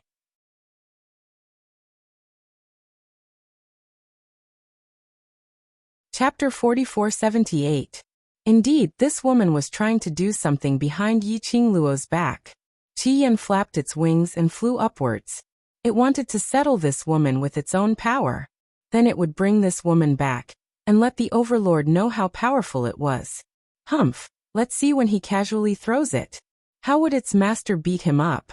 Just as it was thinking about this, a gust of black yin qi, like a dense spider web, started to wrap around everything in its surroundings. Qi Yan's little body was still in the midst of its complacent imagination when it suddenly crashed into the yin qi. In an instant, a hole was corroded on the phoenix feathers which were like flowing light. Qi Yan cried out in pain. It spat out a flame from its mouth. It tried to disperse all the yin qi around it. Unfortunately, the layers of yin energy simply couldn't burn through the barrier at all. Instead, it went against the flame which it spat out and wrapped around it. It was like a bloody mouth which was opened wide. Scarlet flame's scarlet eyes widened, and a mournful cry came from its sharp mouth. What kind of ghostly yin qi was this? It was actually so strange. Its flame actually had no way to disperse or purify this ball of yin qi. One must know that its flame was able to cleanse any darkness in the world. But the yin qi which was released from Bai Mei's body was totally useless. How was this possible? Bai Mei's body was absolutely filled with yin qi, absolutely filled with the darkness of this world. Why did its flame have no effect on Bai Mei? Stinky bird, just based on you and you want to stop me? Bai Mei's horrifying face twisted as she sneered.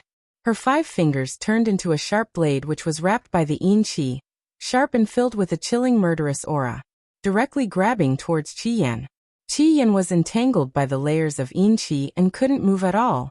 It endured the pain of its wings being corroded by the yin qi and flapped its wings with all its might. Ah! Qi Yan was in so much pain that its phoenix feathers stood erect. Seeing the sharp yin qi coming straight at him, he felt a chill run down his spine. Qi Yan was so anxious that its phoenix feathers fluttered violently as it floated to the ground. It was one of the 4 holy beasts, the holy beast vermilion bird. Yet it was about to die at the hands of a lowly human. It shouldn't have tried to be brave. He shouldn't have acted on his own before his strength had returned to its peak. Master, hurry up and save your bird. If you don't save the bird, you won't have a bird anymore. Qi Yin kept howling in his heart. He had not expected that before he died. He wasn't thinking about his 3 brothers, but Yi Qing Luo. Bai Mei. It was a slightly cold voice that emitted a chilling intent. In this quiet ancestral hall, it was treacherous and sinister. After that, the door to the ancestral hall was suddenly kicked open. In front of Bai Mei's eyes, an afterimage that looked like a sunset flashed past. He felt a dull pain in his chest as he was sent flying by a powerful force. The young girl was dressed in a fiery red robe, and she exuded a noble and lofty aura. Bai Mei felt a sharp pain in her chest. She looked at the newcomer in disbelief. His gaze collided with the girl's cold and disdainful gaze. She only felt that she had been despised by Yi Qing Luo. How dare you touch my beast? The young girl's pink lips curled up coldly as her smile was like a blooming poppy. Immediately after, she didn't look at Bai Mei. Her body turned slightly. She stretched out both her hands towards Qi Yin, who was entangled by the Yin Qi. Wherever her hand went. You're tuning in to the Echoes of the Heart YouTube channel. Don't forget to subscribe and join us on this journey to catch the most captivating stories.